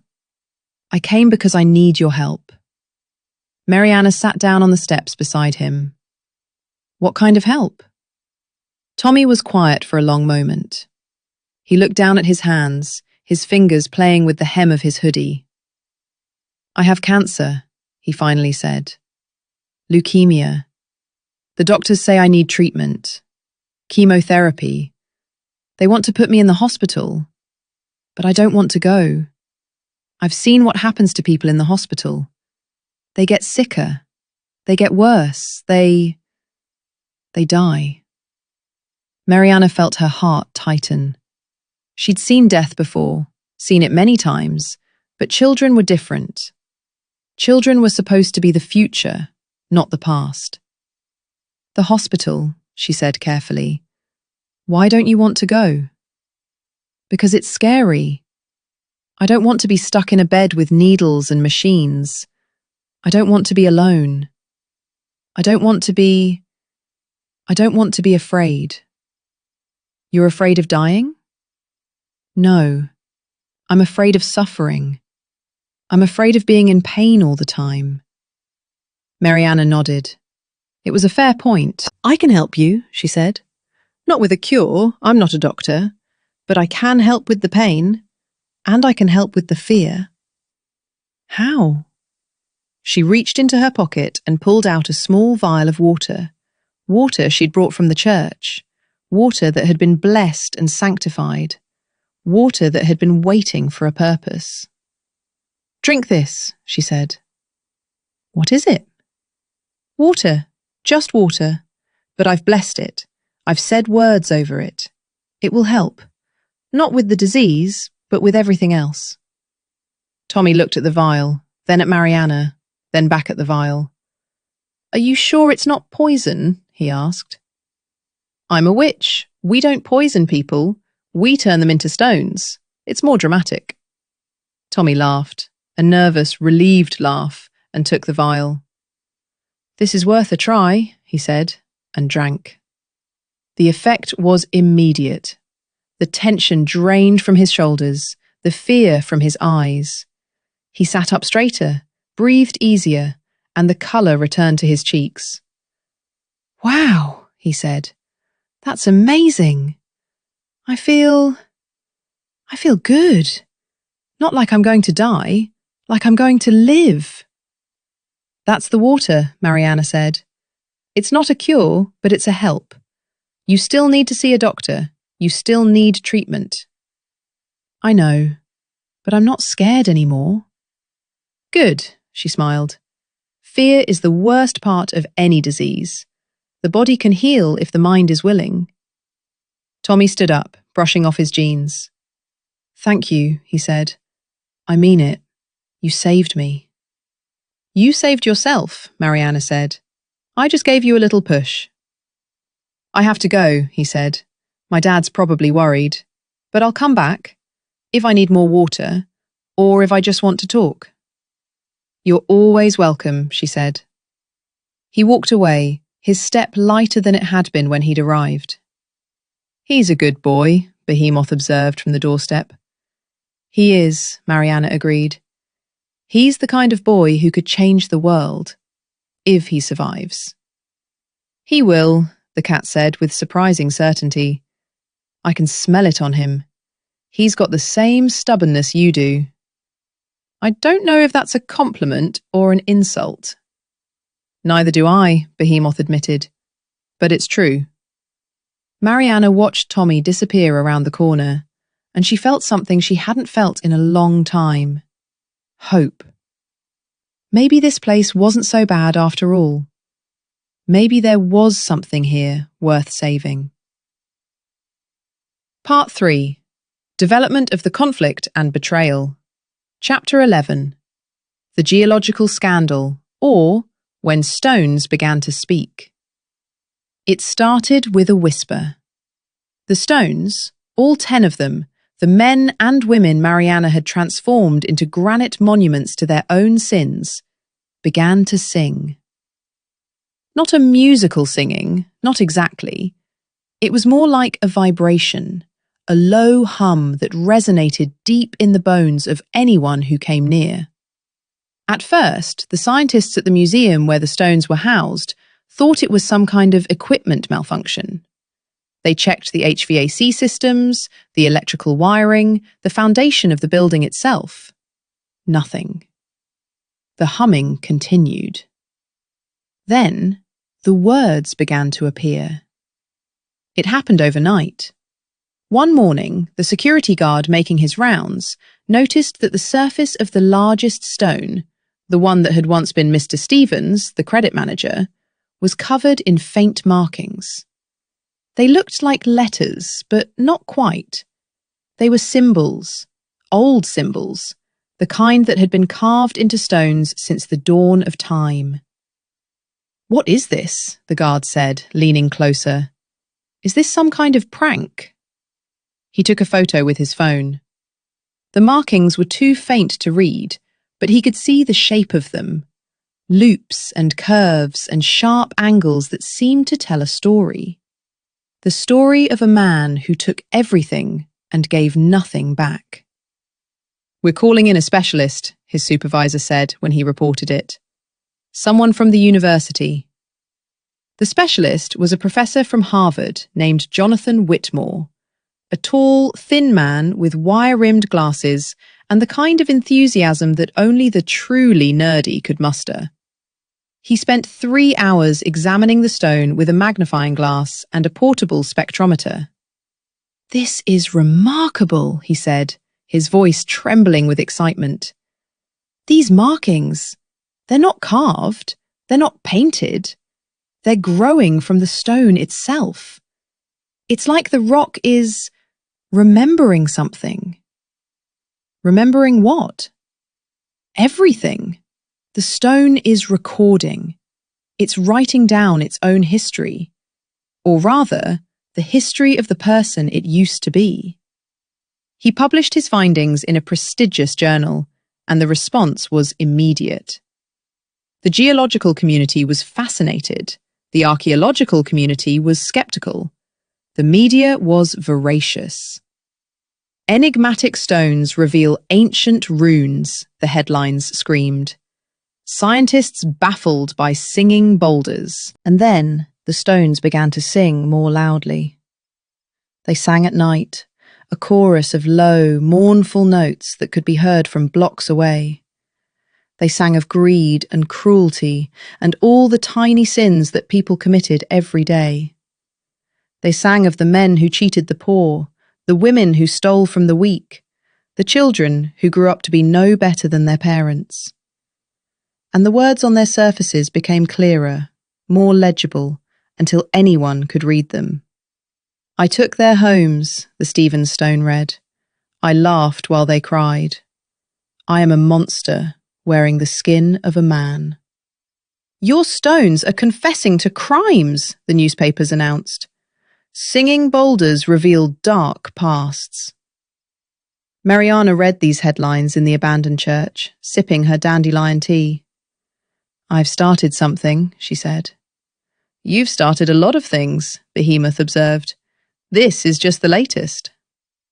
"The stones are telling the truth. That's what they do. They preserve the truth forever." "Yes, but now the museums are fighting over them. The Metropolitan Museum wants them for their Ancient Artifacts exhibit. The Smithsonian wants them for a Historical Truth and Consequences show." "Are they fighting?" "They're having bidding wars. They want to buy the stones. From the government." Maryana laughed. "They want to buy the stones. The stones are not for sale. They're people. They're punishment." "Maryana, you're missing the point," Behemoth said. "People are taking the stones. The thieves. They're stealing them to put in their homes." "What? Why would anyone want a singing stone that confesses to crimes?" "Because it's art. Because it's valuable. Because they think it's cool." "You're telling me people are stealing the stones?" "Not just stealing. Some are paying. Black market. It's become a status symbol. You're not a real New York magnate unless you have a singing stone in your living room." Maryana felt the familiar rage rising. "They're using the stones as decorations, as ornaments, as—" "Yes, it's disgusting, I agree, but that's not the worst part." "There's a worst part?" "The worst part is what happens to the people who steal the stones." The thieves, as it turned out, were in for a nasty surprise. The stones didn't just sing, they remembered. And when they were taken by the wrong people, They began to share the sins of their new owners. Within weeks, the magnate who had stolen the Stevens stone was behaving like Mr. Stevens himself. He was evicting tenants, raising rents, laughing at the poor. The socialite who had taken the stone that had once been a crooked lawyer began to cheat on her taxes and lie to her friends. "Are you seeing this?" one of the tabloids asked, running a story about the curse of the singing stones. The answer was yes. Maryana watched from the shadows, and she knew she had to act. Chapter 12. The Capital of Rats, the Betrayal of Herbert. The invitation came on a small piece of paper, delivered by a rat Maryana had never seen before. "Herbert wants to see you," the rat said. "He says it's urgent, something about the city's history. He says there's a place you need to go." Maryana took the note and read it. "Come to the Museum of Natural History tonight at midnight. I have found something important, something that will help you understand America. Herbert." She looked at the rat. "Why the Museum of Natural History?" "Herbert says there are old things there, very old things. Things that hold the secrets of this land." Secrets. That was a word that always caught Maryana's attention. She had spent her entire life seeking secrets, the secrets of the forest, of the stars, of the human heart. The secret of America was one she had not yet uncovered. "Very well," she said. "I'll be there." The rat nodded and scurried away. "He's lying," Behemoth said. Maryana looked at her cat. "What do you mean?" "I mean Herbert is lying. He's not taking you to learn secrets. He's taking you to a trap." "How do you know?" "I heard him talking, last night. He was talking to someone, a man in a suit. They were discussing the cheese." "The cheese?" "Yes, the man in the suit promised Herbert a lifetime supply of Swiss cheese. All he had to do was deliver you to the museum, to the men in suits, the same men who wanted to register you." Maryana felt something cold settle in her stomach. Herbert betrayed me. "He did. Rats are like that. They'll do anything for food. They don't have principles. They have appetites." Maryana thought about everything she'd done for Herbert. The cleansing ritual, the information, the protection. It had all been for nothing. "I should turn him into a stone," she said. "You could, but that wouldn't solve anything. The men in suits will still be waiting for you." "I don't have to go." "You do," Behemoth said. "If you don't, they'll come looking for you. They know where you live. They've been watching the church for days. If you stay, you'll be trapped." "What if I leave? What if I go back to Russia? Can you go back? Do you know the spell?" Maryana thought about it. The portal that had brought her here had opened accidentally. She'd said words she didn't understand, words she'd stumbled upon in an old text. She didn't know if she could recreate them. "Not yet," she admitted, "but I can run." "You can't run forever. They'll find you. It's what they do." Maryana was silent for a long moment. She looked around the church, at the faded icons and the broken pews, and the scattered remains of the life she'd built here. She had friends here, allies, old women who brought her food and told her stories, a boy who was dying and trusted her to save him, a cat who was the only constant in her chaotic existence. "I can't leave," she said. "Why not?" "Because there are people here who need me. Tommy, the grandmothers, everyone who wants a better life. If I leave, they'll have no one." Behemoth sighed. "So you're going to walk into a trap." "I'm going to walk into a trap," Maryana agreed. "But I'm going to walk in with my eyes open, and I'm going to be ready." She spent the rest of the afternoon preparing.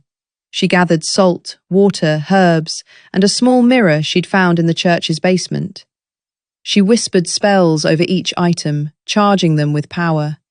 She braided her hair and tied it with 3 red ribbons, each ribbon representing a different kind of magic. And then, as the sun set over Brooklyn, she left the church and walked toward the Museum of Natural History. She was ready for anything, or so she thought. Chapter 13. The Trap in the Museum of Natural History. The museum was huge. Maryana stood outside its massive stone facade and felt her heart sink. This was not a trap she could escape easily. This was the kind of trap that swallowed you whole and never let you go. "There's no way in," she said to Behemoth, who was perched on her shoulder.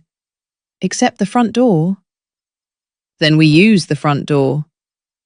"And if they're waiting for us?" "They are waiting for us. That's the point." Maryana took a deep breath and pushed open the heavy glass doors. The lobby was empty. No tourists, no guards, no signs of life. Just the vast, echoing silence of a building that had been designed to intimidate. "Hello?" Maryana called out. "Is anyone here?" No answer. They walked deeper into the museum, past exhibits of dinosaurs and ancient Egypt and the evolution of man. The halls were dark, lit only by the emergency lights, and the shadows seemed to move of their own accord. "They're here," Behemoth said. "I can smell them." "Where?" "There, on the balcony, and there, behind the mammoth." Maryana looked up and saw them. At least a dozen men in black uniforms, their faces hidden behind helmets. They were carrying weapons, and they were all pointing them at her. "Stop right there," one of them shouted. "You're under arrest." "For what?" Maryana called back. "Turning a man into a stone? That's a creative use of the law, isn't it?" "Under the Magical Registration Act." "I'm not registered. I'm not American. I'm from Russia. Your laws don't apply to me." "They apply to anyone on American soil. Now come quietly, and we won't use force." The soldiers began to advance. Maryana could see the crystals on their weapons, the glowing crystals that would suck the magic out of her. If she were human. But she wasn't human. She was a witch. "Shvabri, stantes mejami, ognitushiteli, prevratitjes v dimovie shashki." Mops become serpents, fire extinguishers turn into smoke grenades. The mops in the corner of the room began to writhe and twist, transforming into hissing snakes that slithered toward the soldiers. The fire extinguishers exploded, filling the room with thick, choking smoke. "Get her!" someone shouted. Maryana ran. She sprinted through the museum, Behemoth clinging to her shoulder, while the soldiers stumbled through the smoke. She dodged through hallways and barreled past exhibits, her heart pounding in her chest. But there were more soldiers, many more. They came from every door, every corridor, their weapons raised and ready. "We've got you cornered," one of them shouted. "Give up!" Maryana skidded to a halt. She was in a large hall filled with ancient artifacts, pottery, jewelry, tools from civilizations long forgotten. And in the center of the hall, there was a glass case with something small and glittering inside. Her amulet. The iron needle she'd brought from Russia, the one she'd used in her most powerful spells. It had been taken from her in the chaos of the portal, and now it was here, sitting in a museum case like a trophy. "My needle," she whispered. "Don't touch it," a voice boomed from behind her. "It's booby-trapped." She turned and saw Agent Smith, the man from the magical department. He was standing at the entrance to the hall, his face contorted with triumph. "Booby-trapped?" Maryana repeated. "What do you mean, booby-trapped?" "It's laced with an anti-magic field. The moment you touch it, you'll lose your powers. Permanently." Maryana stared at the needle.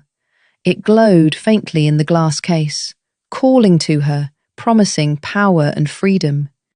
"You can't trap my magic," she said. "Magic isn't something you can contain." "You'd be surprised what we can contain." And then the soldiers were upon her. She fought. She fought with fists and teeth and the remnants of her powers. She turned one soldier into a frog, 2 into rabbits, 3 into toads.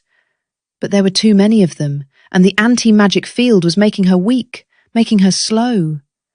Finally, she felt the cold metal of a neutralizer bracelet snap around her wrist, and the world went dark.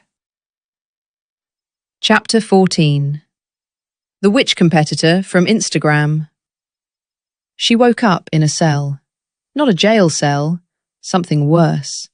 A magical cell, lined with runes and symbols that drained her energy whenever she moved. She was weak, helpless, and for the first time in her life, afraid. "Hello, Maryana." The voice was female, young and annoyingly familiar. Maryana looked up and saw a woman standing on the other side of the cell's bars. She was stunning, tall and thin, with hair the colour of moonlight and skin the colour of cream. Her arms were covered in intricate tattoos, each one a different symbol of power. And she was wearing designer clothes that probably cost more than Maryana's entire izba back in Russia. "Who are you?" Maryana asked. "Lilith," the woman said. "I'm a witch, a real witch, not like those Instagram children."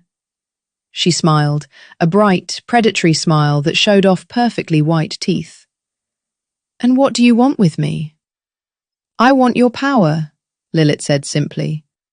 "I've been building my brand for 3 years. I have 500,000 followers. I'm the most famous witch in New York. And then you came along. The singing stones, the squirrel hypnosis, the museum escape. You're making me look bad." "I don't care about your followers," Maryana said. "I don't care about your brand. I don't care about you." "But you should." Lilith's smile didn't falter. "Because I'm the one who's going to take you down. I challenged you to a duel, and you accepted." "I don't remember accepting any duel." "Oh, you did. You just don't remember." Lilith pulled out her phone and showed Maryana a video. A video of Maryana, heavily sedated and barely conscious, agreeing to a magical duel in Central Park. "It's on Instagram. My followers are very excited." "You drugged me." "Of course I drugged you. It's a witch thing. You understand." Maryana tried to stand, but her legs wouldn't support her. The sedatives were still in her system, and the anti-magic runes on the walls were making everything worse. "I won't fight you," she said. "You have to fight me. It's part of the challenge. If you don't show up, you forfeit, and then you have to leave New York forever. Those are the rules." "I don't follow your rules," Lilith laughed. "You will, Maryana. Everyone follows my rules. I have 500,000 followers, remember? I'm the queen of the Instagram witches." The duel was set for the next day, at noon, in the middle of Central Park. Maryana spent the night trying to break the spell. She whispered every incantation she knew, tried every spell she'd ever learned, but the runes held firm. She was trapped, helpless, at the mercy of a woman who was more interested in Instagram fame than real magic. "You need to calm down," the Behemoth advised. "Panicking won't help." "I'm not panicking," Maryana said through gritted teeth. "I'm strategizing." "Strategizing? You're pacing in a cage like a trapped animal." "I'm not. Okay, maybe I'm a little panicked. Just breathe and think. There's always a way out." Maryana thought, and slowly a plan began to form. The next day, at noon, she stood in the middle of Central Park, facing Lilith. The park was filled with people, fans of Lilith's, tourists, journalists, and a whole lot of people who just wanted to see something crazy. "Welcome, one and all," Lilith shouted, spreading her arms wide. "You have gathered here today to witness something truly extraordinary. I, Lilith, the most powerful witch in New York, will face this so-called challenger in a duel of magical prowess." The crowd cheered. "Are you ready?" Lilith asked Maryana, in a voice only she could hear.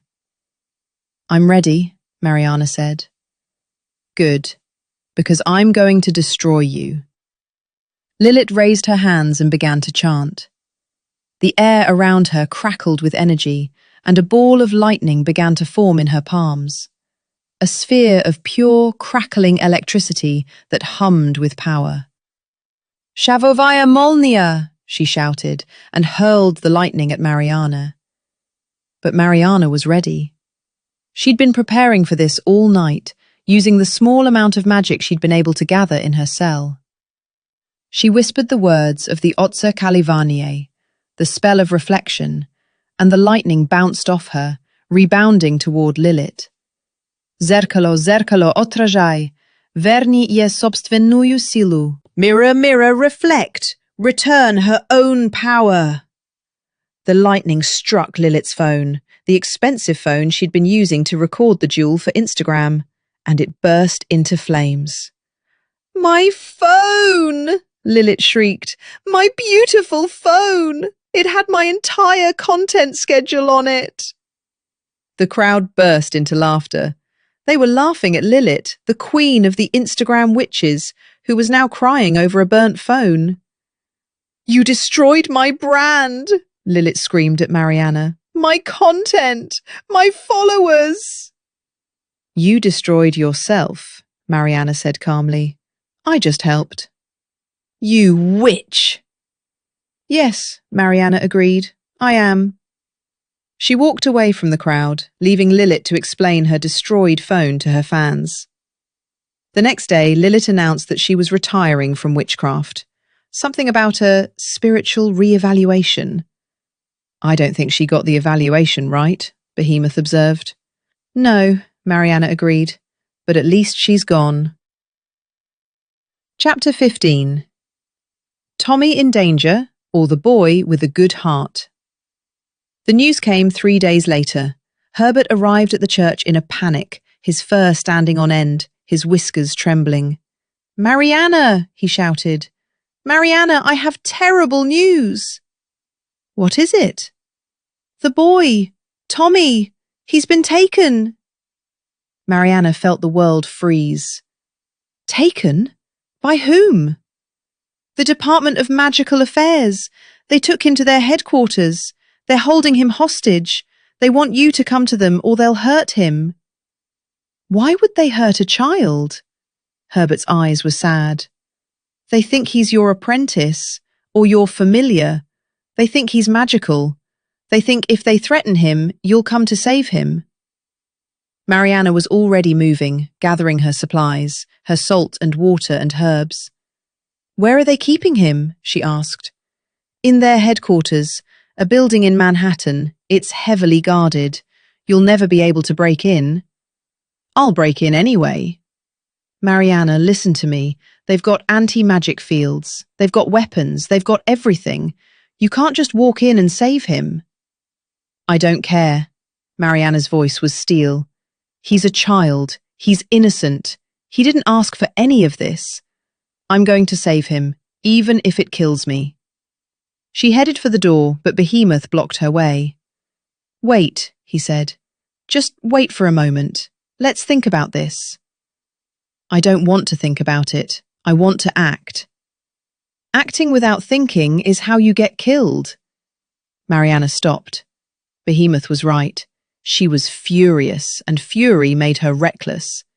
She needed to calm down, to think, to plan. "You're right," she said. "I'm sorry. I can't let them hurt him." "They won't hurt him," Herbert said. "They want you. He's just bait." "Then I'll be the bait," Maryana said. "But I'll be the bait on my terms. I'll go to them. I'll save Tommy, and then I'll burn their building to the ground." She was about to leave when her phone buzzed. It was a video call from an unknown number. She answered it. Tommy's face appeared on the screen. He looked pale and frightened, but he was trying to be brave. "Maryana," he said.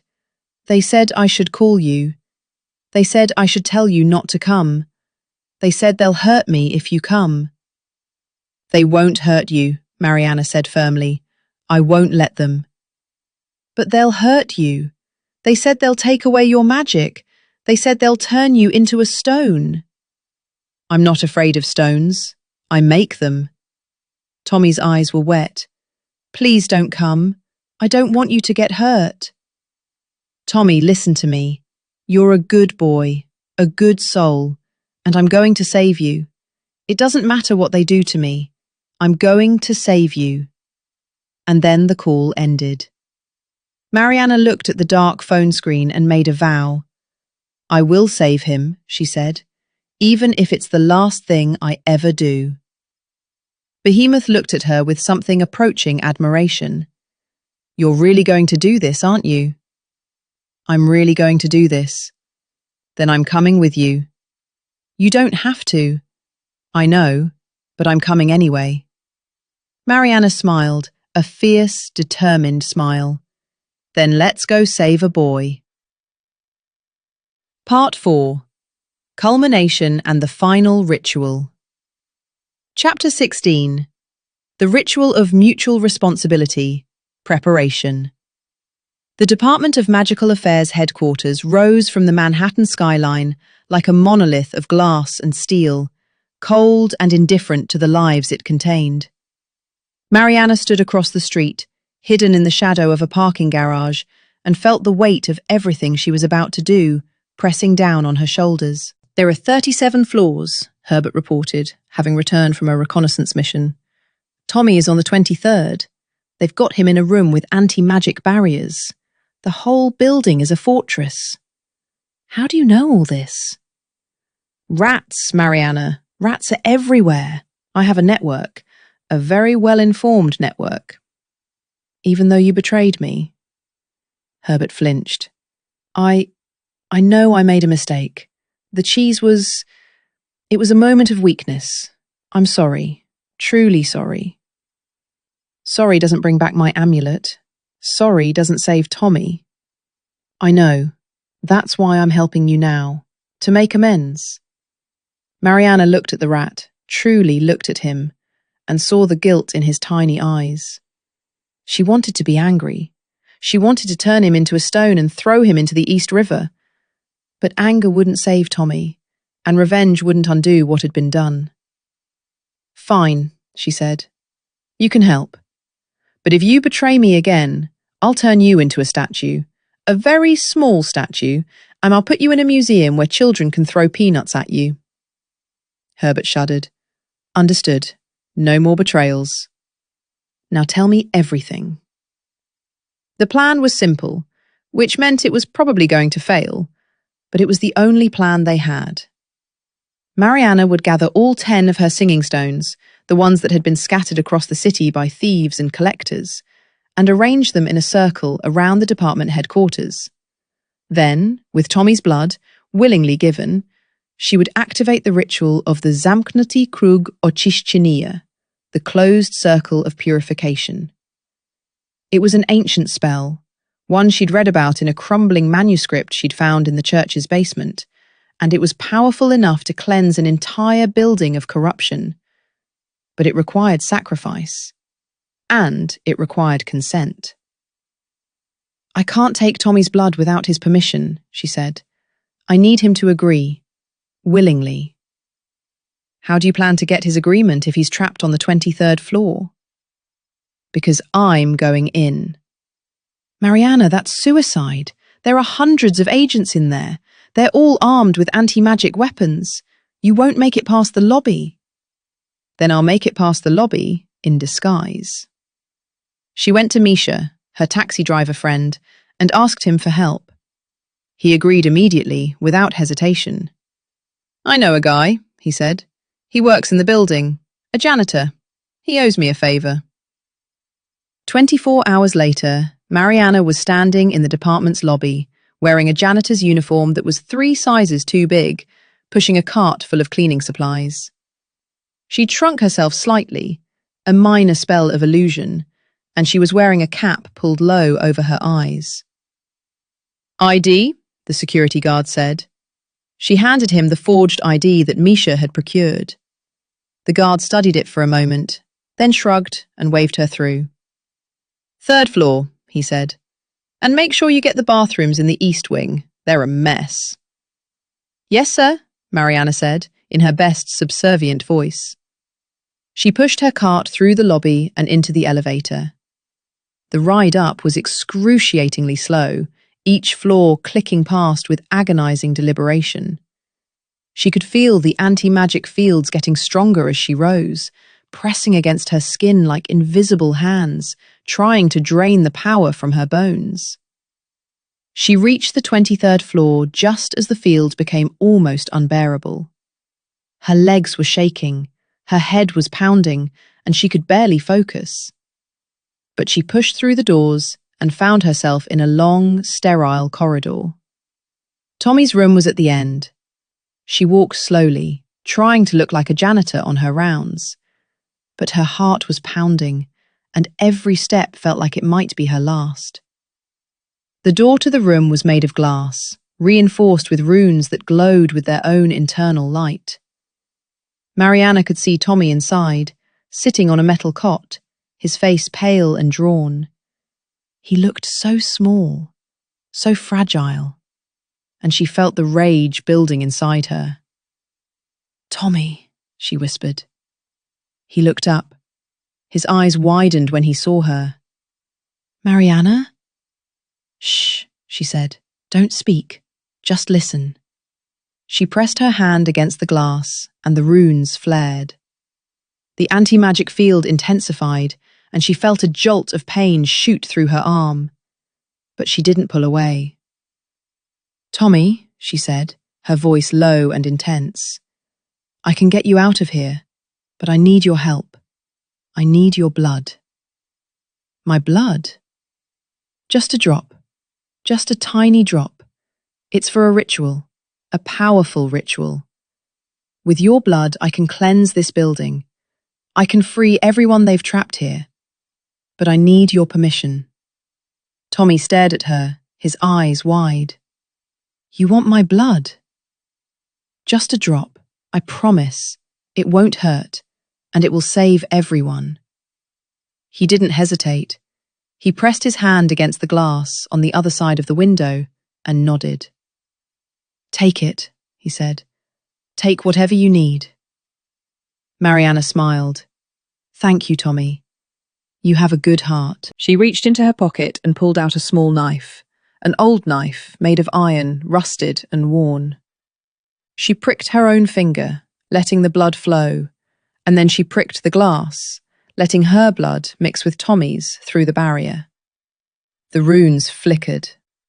The anti-magic field wavered, and then the door exploded. Chapter 17. The Storming and the Transformation. The sound of the door exploding was like a thunderclap, echoing through the corridor and setting off alarms throughout the building. Agents came running from everywhere, their weapons raised, their faces grim. "Intruder!" someone shouted. "She's on the 23rd floor!" Maryana didn't wait. She grabbed Tommy's hand and pulled him out of the room. "Come on!" she shouted. "We have to get to the roof!" "The roof?" Tommy's voice was shaking. "Why the roof?" "Because that's where the ritual will work best. Now run!" They ran through the corridors, dodging agents and anti-magic barriers. Maryana used every spell she could think of, small spells, quick spells, the kind that didn't require much power. She turned the floor to ice, causing agents to slip and fall. She conjured fog, hiding them from view. She whispered words of confusion, making agents forget what they were doing. But there were too many of them. They reached the stairwell just as a group of agents blocked the door. Maryana raised her hands, ready to fight, but Behemoth leaped from her shoulder and landed in front of her. "Get back," he hissed, his fur bristling, his eyes blazing. "You can't touch her." The agents hesitated. They'd seen a lot of strange things in their time, but a talking cat with glowing eyes was still enough to give anyone pause. "What the hell is that?" one of them asked. "That," Maryana said, "is my familiar, and he's very, very angry." Behemoth growled, a low, rumbling sound that seemed to shake the walls. The agents took a step back. "Don't be afraid," one of them said. "It's just a cat." "Just a cat?" Behemoth's voice was mocking. "I've been called many things, but just a cat has never been one of them." He leaped, and the agents scattered. In the chaos, Maryana grabbed Tommy and pulled him through the door. "Up!" she shouted. "To the roof!" They climbed the stairs, floor after floor, while the building shook around them. The anti-magic field was getting weaker, which meant the ritual was working. The circle of stones outside was beginning to activate, creating a barrier that was stronger than any the department could create. Finally, they burst through the door onto the roof. The sky was dark, filled with clouds that were beginning to swirl in a slow, hypnotic pattern. The city spread out below them, a carpet of lights and noise, oblivious to the drama unfolding above. "Now what?" Tommy asked, panting. "Now we finish the ritual," Maryana said. She pulled out the stones, all 10 of them, which she'd recovered from the museums, and the thieves and the collectors. They glowed faintly in her hands, singing their low, mournful song. "Form a circle around the building," she commanded.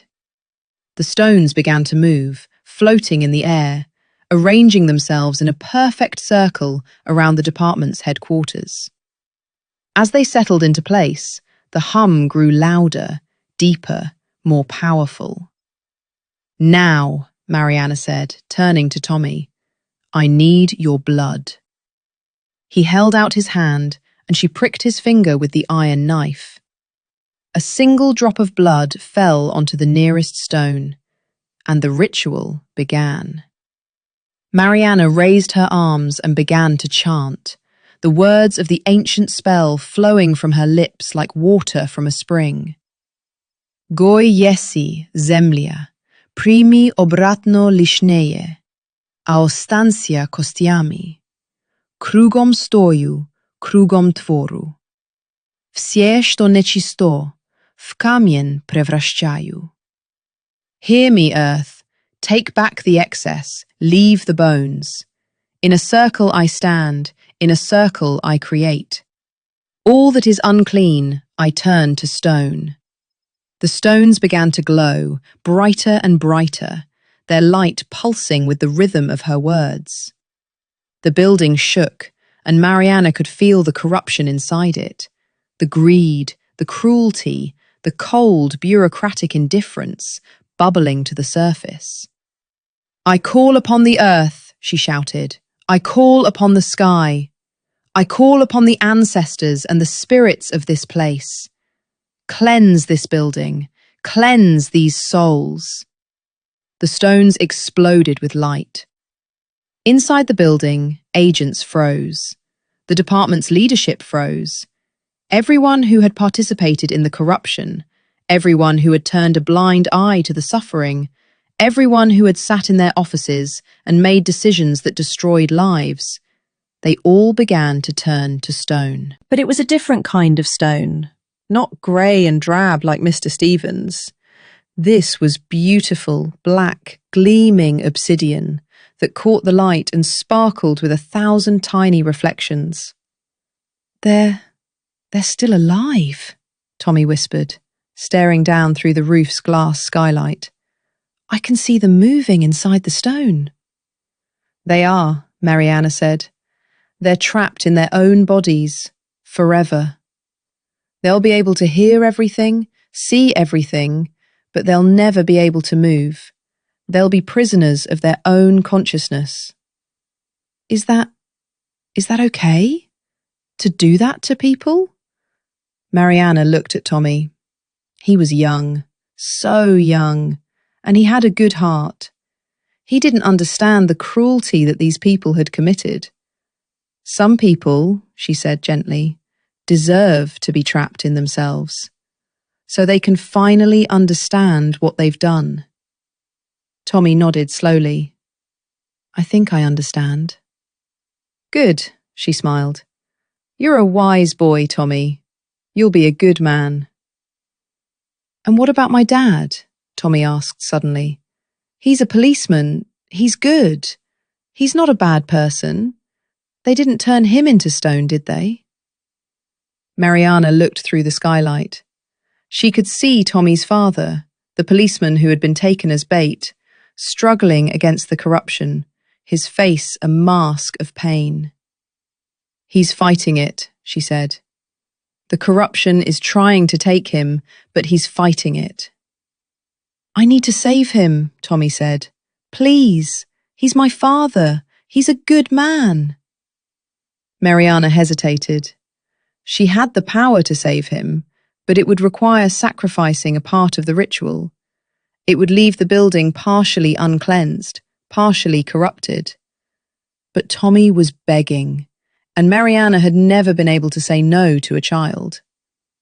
All right, she said. I'll save him, but you have to help me. She held out the iron knife. I need another drop of your blood. Tommy didn't hesitate.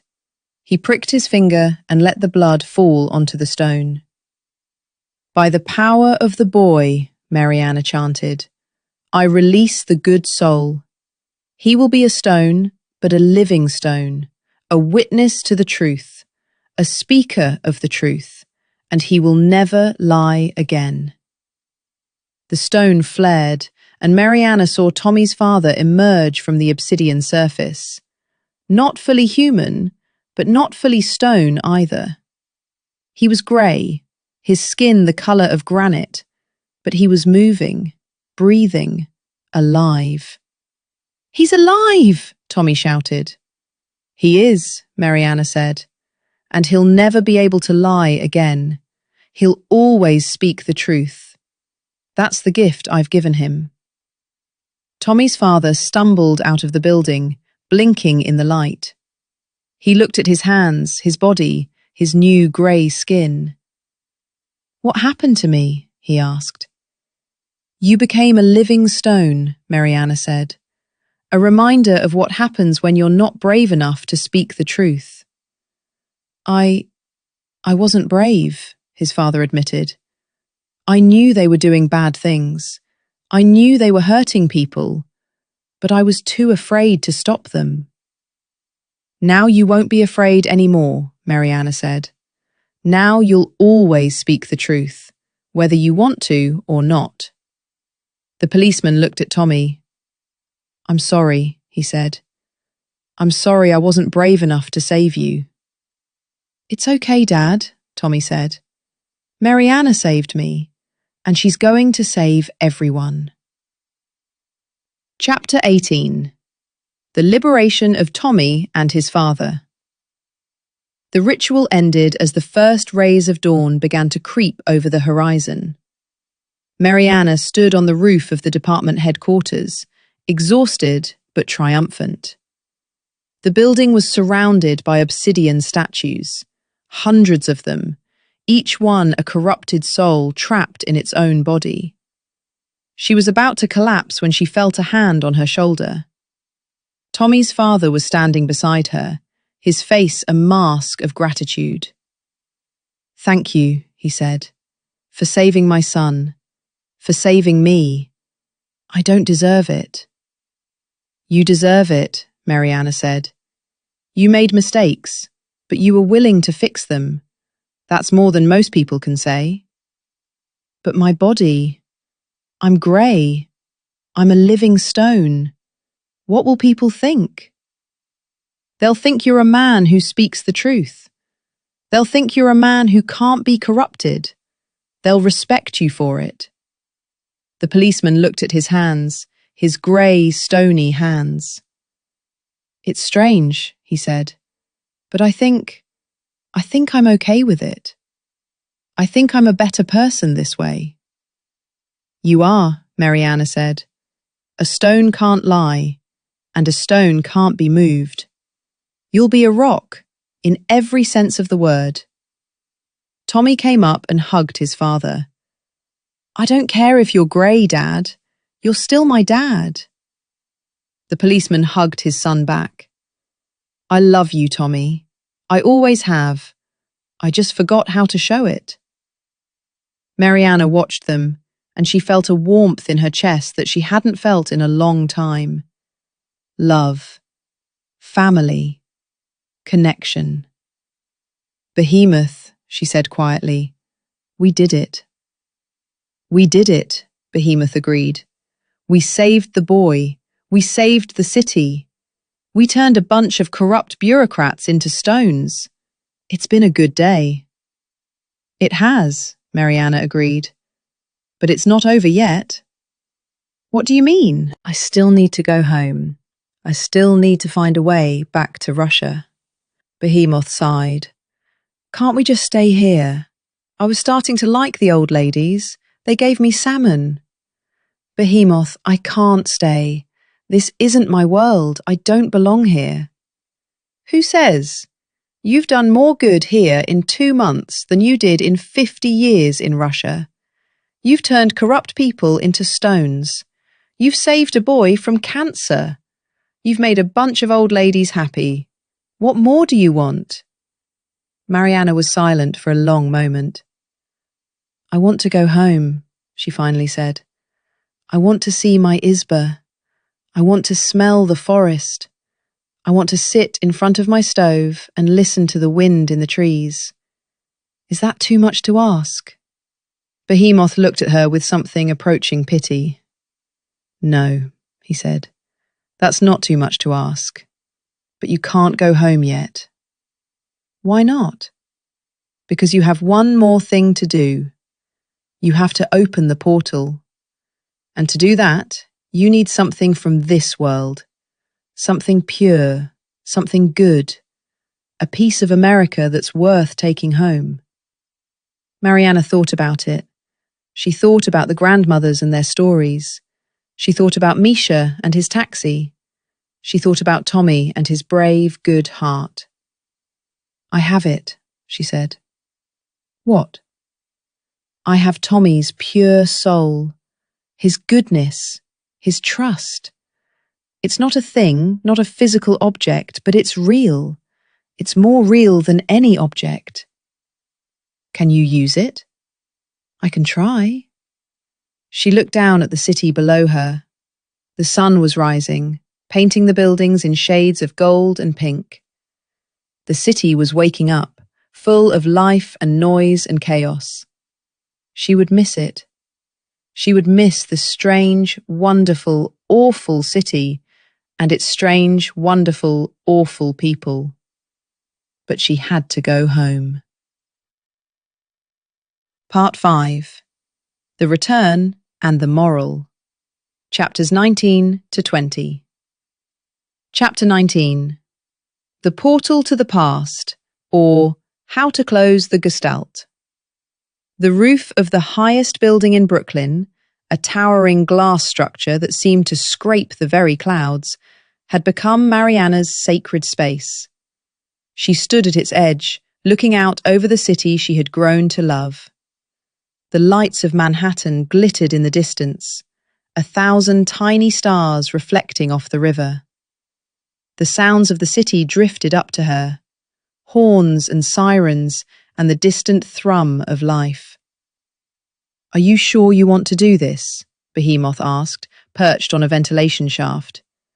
"We could stay. The grandmothers would miss us. Herbert would miss us. That Misha would probably give us free rides forever." "Behemoth, we've talked about this. I'm a witch of the old forest. I belong in the old forest. This place is wonderful, but it's not home."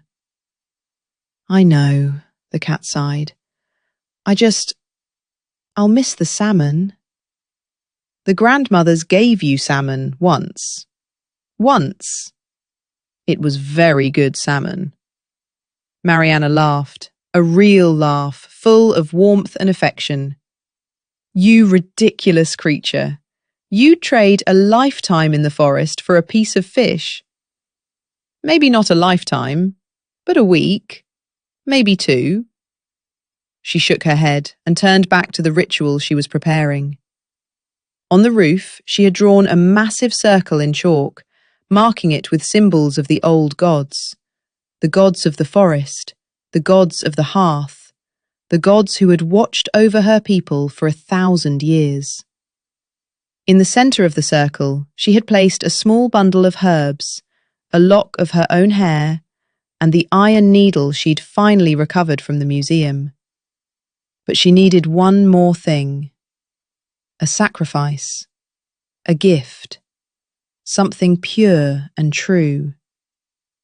The voice came from behind her, small and hesitant. Maryana? She turned and saw Tommy standing at the edge of the roof, his father behind him. The boy's face was pale, but his eyes were steady. I came to say goodbye, he said. You shouldn't be here. It's dangerous. I don't care. He walked forward, ignoring the chalk circle and the symbols. I wanted to give you something.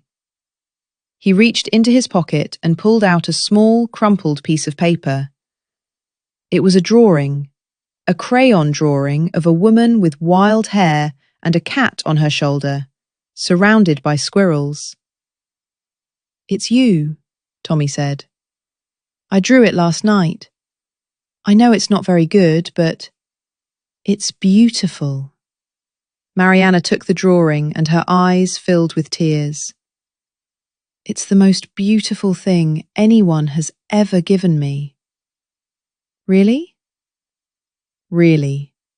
I'm going to keep it forever. I'm going to frame it and hang it on my wall. And every time I look at it, I'll remember you. Tommy's face broke into a smile. You promise? I promise. They hugged, a long, tight hug that said everything words couldn't. Maryana felt the boy's heart beating against hers, felt his tears on her shoulder. Thank you, he whispered, for everything. Thank you, she whispered back, for reminding me why I became a witch in the first place. To help people, to heal, to protect. She pulled back and looked at him. His face was pale, but he was healthy. The cancer was in remission, thanks to the water and the spells and the sheer force of his will. Be good, Tommy, she said. Be brave, and never stop being kind. I won't, I promise. His father stepped forward. His skin was still grey, still stony, but his eyes were warm. Thank you, he said, for saving my son, for saving me. I'll never forget what you did. You don't need to remember me, Maryana said. Just be a good father. That's all the thanks I need. The policeman nodded and put his hand on Tommy's shoulder. Come on, son. We need to go. She has work to do. Tommy waved as he walked away. Goodbye, Maryana. Goodbye, Behemoth. Goodbye, Tommy, Behemoth called. Be a good boy. And if you ever need to talk to a cat, I'll always be listening. Maryana watched them go, and then she turned back to the circle. Now, she said, let's go home. She placed Tommy's drawing in the centre of the circle, next to the herbs and the needle. It was the perfect sacrifice. Pure, innocent, full of love. It was everything she needed to cross the dimensions. Переходный пот, she whispered. Открой меня. Я пришла через века. Я пришла через мири. Я пришла домой. Crossing path, open for me. I have come through centuries. I have come through worlds. I have come home. The circle began to glow. The symbols flared with light, and the air around Maryana began to shimmer. She could feel the portal opening, feel the familiar pull of the world she'd left behind. She was about to step forward when she heard a voice. "Wait!" She turned and saw Herbert, the rat, scurrying across the roof. His fur was ruffled, his tie askew, his eyes desperate. "Herbert," she said, "you're too late. The portal is opening." "Please don't go," he said, his voice pleading. "Please forgive me. I was wrong to betray you. I was wrong to listen to the men in suits. I was wrong about everything." Maryana looked at him, and she felt a surge of anger. He had sold her out for cheese. He had sent her into a trap. He had almost gotten her killed. But he was here now. He had helped her save Tommy. He had risked his life to make amends. "Herbert," she said, "I forgive you." "Really?" "Really. But you still have to be punished." Herbert's face fell. "Punished? You betrayed me. You sold me for cheese. That's not something I can just forget." She reached down and picked him up. He trembled in her hand, his tiny heart pounding. "I'm going to give you a gift," she said. "The gift of truth." She whispered a spell, and Herbert felt a strange sensation ripple through his body. A warmth, a light, a transformation. "What did you do?" he asked. "I made you the judge of rats," Maryana said. "You will always speak the truth, and all the rats in the city will listen to you. You'll be their leader, their guide, their conscience." You made me a leader?" "You'll be the most honest rat in New York.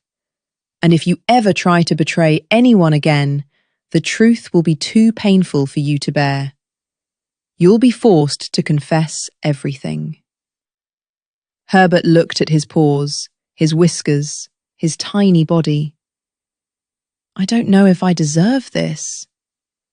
"You don't. That's why I'm giving it to you, so you can prove that you do." She set him down on the roof, and he looked up at her with gratitude in his eyes. "Thank you," he said. "I won't let you down." "I know you won't," Maryana said. "You're a rat of substance, Herbert. Now go. Be the leader your people need." Herbert saluted her, a tiny, ridiculous salute, and scurried away into the night. "He's a good rat," the Behemoth said. "A little greedy, a little treacherous, but good." "He is," Maryana agreed. "Now let's go home." She stepped into the circle, Behemoth on her shoulder, and the portal swallowed them whole. Chapter 20. And again the Isba, or an American souvenir. She landed on her back in the middle of her Isba, staring up at the familiar, smoke-stained ceiling. The smell of wood smoke and old herbs filled her nostrils, and she felt a wave of relief so profound it almost brought her to tears. "I'm home," she whispered. "Behemoth, I'm home." But Behemoth was already exploring, sniffing at the corners, checking the stove, making sure everything was in its proper place. "The domovoi is still here," he reported. "He's hiding behind the stove. He looks guilty. The domovoi, Maryana said, and her voice turned sharp. The one who sent me to America. The one who said I'd get some rest. She marched over to the stove and yanked open the little door behind it. The domovoi, a small, wizened creature with grey hair and a beard that reached his knees, cowered in the corner. I can explain, he said. Explain what? Explain why you sent me to a strange world without warning. Explain why I almost died 100 times. I was trying to help. You were so stressed. All the boyars, all the cheating, all the curses. I thought you needed a vacation. A vacation? Maryana's voice rose to a shriek. I was attacked by squirrels. I was kidnapped by government agents. I fought a duel with an Instagram witch. That's not a vacation. The domovoi winced. It sounds like an adventure. An adventure? I'll give you an adventure. She reached for him, but the domovoi was too fast. He slipped through her fingers and vanished into the wall, his laughter echoing behind him. Good luck catching me, witch. I've been living in this wall since before you were born. Get back here!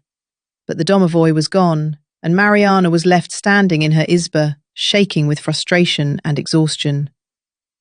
I'm never going on vacation again, she muttered. Maryana, Behemoth said, look at this. He was sitting on the table, examining a small object in his paws. Maryana walked over and saw what it was. A piece of asphalt. A small, black, rectangular piece of asphalt from the streets of New York. Where did that come from? She asked. It was in your pocket. You must have brought it back with you. Maryana looked at the asphalt. It was ordinary, unremarkable, just a piece of road. But it represented something, everything, about the world she'd left behind. I also found this, Behemoth said, and he pulled out a crumpled receipt from a supermarket. Is that? It's from the supermarket in Brighton Beach. You bought bread, and cheese, and sausage. Maryana stared at the receipt. I don't remember buying any of that. I bought it, Behemoth said, while you were arguing with the grandmothers. It was really good bread. Maryana shook her head. You're impossible. I'm a cat. It's what I do. She sat down at the table and looked at the two objects, the piece of asphalt and the receipt. They seemed so small, so insignificant, but they were proof. Proof that she had been somewhere else, done something else, lived a whole other life. They're like magic letters, she said. The people in America, they write their spells on these green papers. They write their histories on them. Their whole society is built on this. You mean money? Yes, money. They believe in it like we believe in the forest. They worship it like we worship the old gods. They give it meaning, and that meaning becomes real. It's a strange kind of magic, Behemoth said. It's the strongest kind of magic, Maryana said. The magic of collective belief. The magic of people agreeing that something has value. She looked at the receipt again, and she thought about everything she'd learned in America. About capitalism and contracts, and the strange, wonderful, terrible system that held the country together. They're all witches, she said. Everyone in America. They just don't know it. They cast spells with their money and their words and their glowing rectangles. They change the world without even realizing they're doing it. And we're the real witches, Behemoth said. We just do it more dramatically. Yes, Maryana smiled. We do. She took the piece of asphalt and the receipt and held them in her hands. They were small, insignificant objects, but they represented so much. They represented everything she'd seen, everything she'd done, everyone she'd met. I want to remember, she said. I want to remember all of it. She placed the objects on the mantelpiece, next to Tommy's drawing. They'd be her souvenirs, her reminders of the world across the ocean. And then she did something she hadn't expected to do. She took the receipt, the crumpled, meaningless receipt, and she threw it into the fire. The paper caught immediately, curling and blackening and turning to ash. And as it burned, Maryana heard something, a voice, tinny and strange, speaking from the flames. The president today announced new measures to address the economic crisis. In a press conference, he said, "What is that?" Behemoth asked, his ears pricking up. "It's the voice of the American president," Maryana said. "They have devices that capture his voice and broadcast it through the air. It's like magic." "It's in our fire." "I know. I think some of the magic of America followed me home. A trace of it. A whisper." She stared at the fire, at the face that was starting to form in the flames. A pale, distant face, the face of the man who ruled the nation across the sea. "Bessie," she said, crossing herself. "Demons. Even here they find me." She grabbed the iron poker and jammed it into the fire, scattering the ashes and extinguishing the flames. The voice faded, and the Isba fell silent. Behemoth looked at her with amusement. "Are you going to turn the president into a stone?" "Don't tempt me," Maryana said. "I've had enough of American politics for one lifetime." She sat down at the table, exhausted but content. The fire crackled softly, casting warm shadows on the walls. The wind whispered through the trees outside. The domovoi was silent in his corner. It was good to be home. "I'm glad we came back," Behemoth said, settling onto the stove. "Even if the grandmothers will miss us." "The grandmothers will be fine," Maryana said. "They have each other. And they have Misha. And they have Herbert. And they have the memory of us." "Yes," Maryana said. "They have that." She looked around the Isba, her home, her sanctuary, her place of power. The herbs hung from the rafters, the pots and pans gleamed in the firelight, the magical objects sat on their shelves. It was all exactly as she'd left it. "I've changed," she said. "We've all changed," Behemoth agreed. "I'm much more sophisticated now. I've seen things." "What have you seen?" "I've seen how the other half lives. I've seen the difference between a city cat and a forest cat. And I've learned that salmon is the best thing ever invented."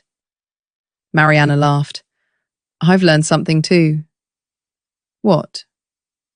"I've learned that you don't have to destroy the world to be a witch. You don't have to turn everyone into stones to make a difference. Sometimes all you have to do is help one person. That's enough." "It is enough," Behemoth said. Maryana looked at the mantelpiece, at Tommy's drawing and the piece of asphalt. They were small things, insignificant things, but they meant the world to her. "I think," she said slowly, "that I'm going to be a different kind of witch now. A better kind. I'm going to help people. I'm going to heal them. I'm going to protect them. I'm not going to turn everyone into stones." "Even the bad ones?" "Especially the bad ones," she said. "Turning them into stones is too easy. It's a shortcut. The real work is making them understand what they've done, making them want to change." Behemoth yawned. "That sounds like a lot of work." "It is, but it's worth it." She stood up and walked to the window. Outside, the forest stretched into the darkness, ancient and mysterious. The stars were out, scattered across the sky like diamonds on black velvet. It was a beautiful night. "Tomorrow," she said, "I'm going to start. I'm going to be a better witch. I'm going to help the people who need me. I'm going to bring light to the darkness." "And I'm going to sleep," Behemoth said. "I'm exhausted. All this travel has worn me out." "Of course," Maryana smiled. You sleep. I'll watch over you. She sat down by the fire and began to plan. Tomorrow she would visit the villages. Tomorrow she would heal the sick and curse the wicked. Tomorrow she would be the witch she was always meant to be. But for tonight, she would rest. Epilogue. 1 year later. The Isba was crowded with visitors. Maryana looked around the room. The grandmothers from Brighton Beach, who had somehow travelled all the way to Russia to see her. Misha, who had sold his taxi and bought a farm. Tommy, who was taller now and healthier than ever. Herbert, who had become the leader of all the rats in Moscow. And dozens of villagers who had come to hear the famous witch speak. Welcome, she said, raising her glass. Welcome to my home. The crowd cheered. I want to thank you all for coming, she continued. I know it was a long journey for some of you, but I wanted to share something with you. Something I've learned. She paused, gathering her thoughts. When I went to America, she said, I thought I was going to a place of darkness. I thought it was a land of sin and greed. But what I found was something else. I found people who were trying, in their own way, to be good. People who were struggling, who were failing, who were making mistakes. But people who were trying. She looked at Tommy.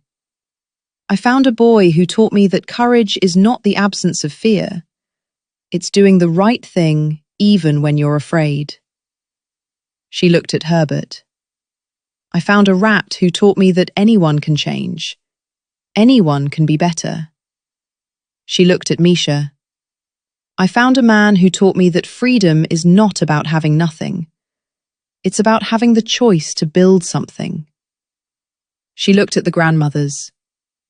And I found women who taught me that love transcends all boundaries, that family is not about blood, it's about connection. The crowd was silent, hanging on her every word. I was a witch of anger, she said. I turned people into stones because I wanted to punish them. But now I understand. Punishment isn't the goal. The goal is change. The goal is growth.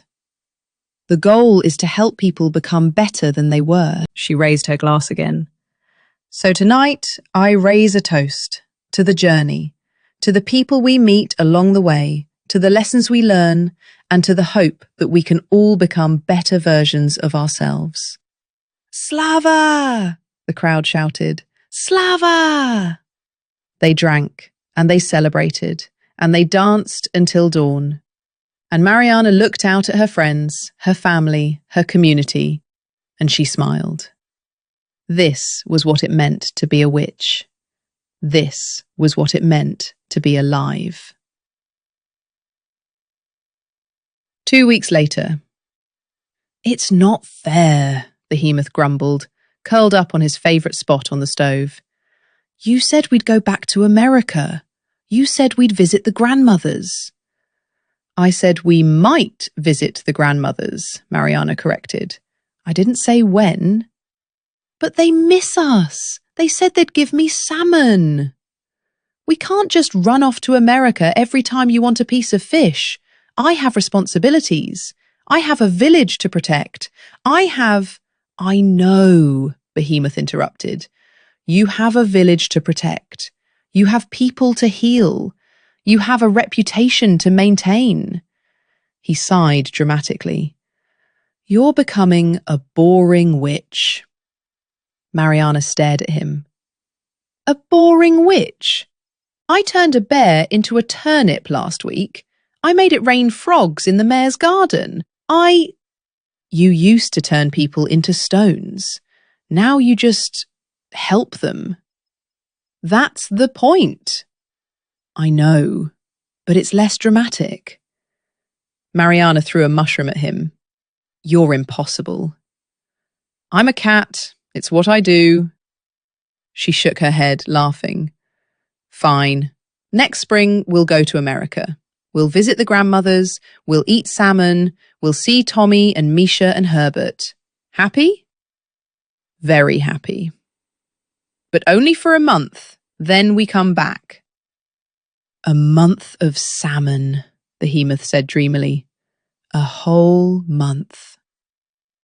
Maryana went back to her work, but she was smiling. The truth was, she missed America. She missed the chaos and the noise and the strange, wonderful people. She missed the grandmothers and the squirrels and the singing stones. But she loved her home. She loved the forest and the silence and the magic that was woven into every corner of her life. And she had a feeling she'd be going back. Not tomorrow, not next month, but someday. Because the world was full of places to see, people to meet, and problems to solve. And she was a witch. That's what witches did. The end. Copyright 2026, Anna Gogoleva. All rights reserved. For permissions, please email the author.